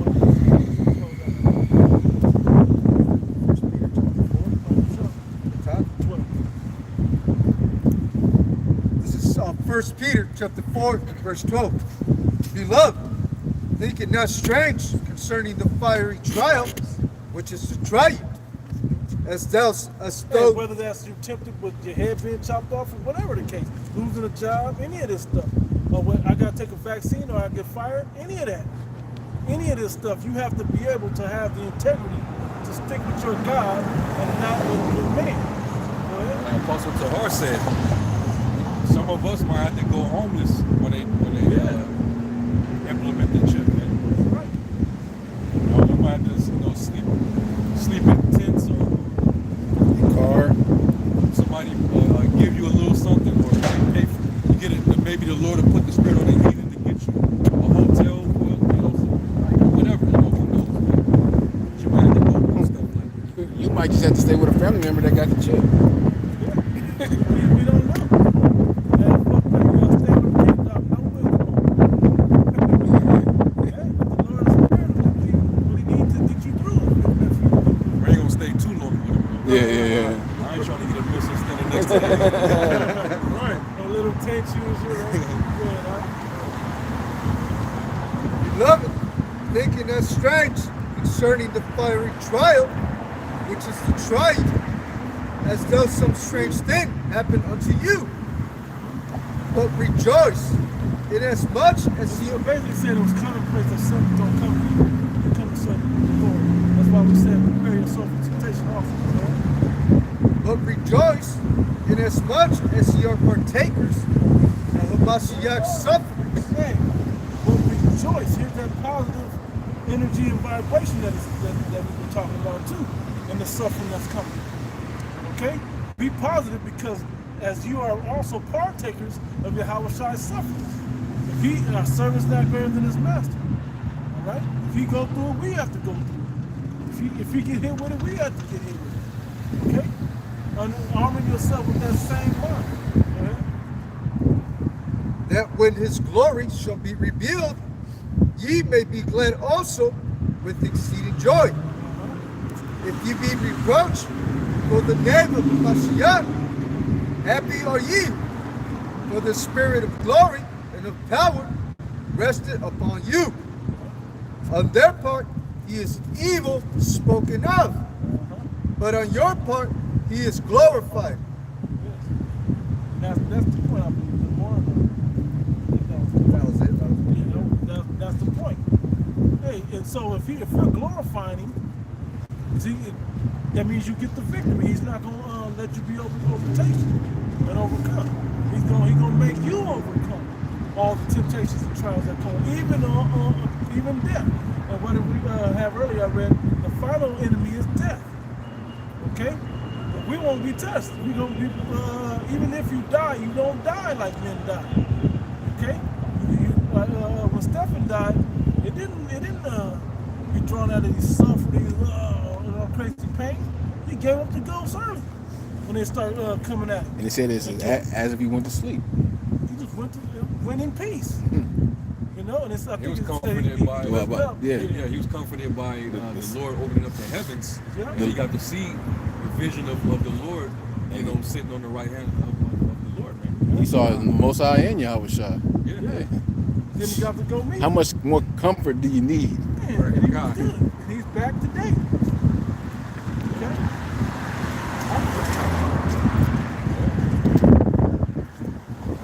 He said, even though you're being persecuted, he might be evil spoken of, but you're being glorified. That's the reason why the Lord, when he comes back after you endured all that, he's going to put crowns on your head and basically congratulate you. You know? My son, whom I am well pleased. But that's talking about him. But It's like he's going to do that to his chosen. My servant. The first fruits. Right. You know, then was that second Ezra too. Then will he begin to commend those who stood so stiffly for the name of the Lord. That's that moment, man. You know. So hey, man, you know, hey, continue to endure. You know, Something will get harder. What tribulation shall we enter into the kingdom, man? You know, so hey, we gotta go through it, man. You know, but we gonna get the victory. We gonna win this thing. That's right. Right? And our Lord's coming back to deliver us. He's gonna take this place out. You know, I won't be surprised if this is the year. Anyway, with that, you know, we're gonna close out. We're gonna give all praise, glory, and honor to Yahweh. Awa, Ba'ashem Yahweh Shai, Ba'ashem Kakadash. Give honor to the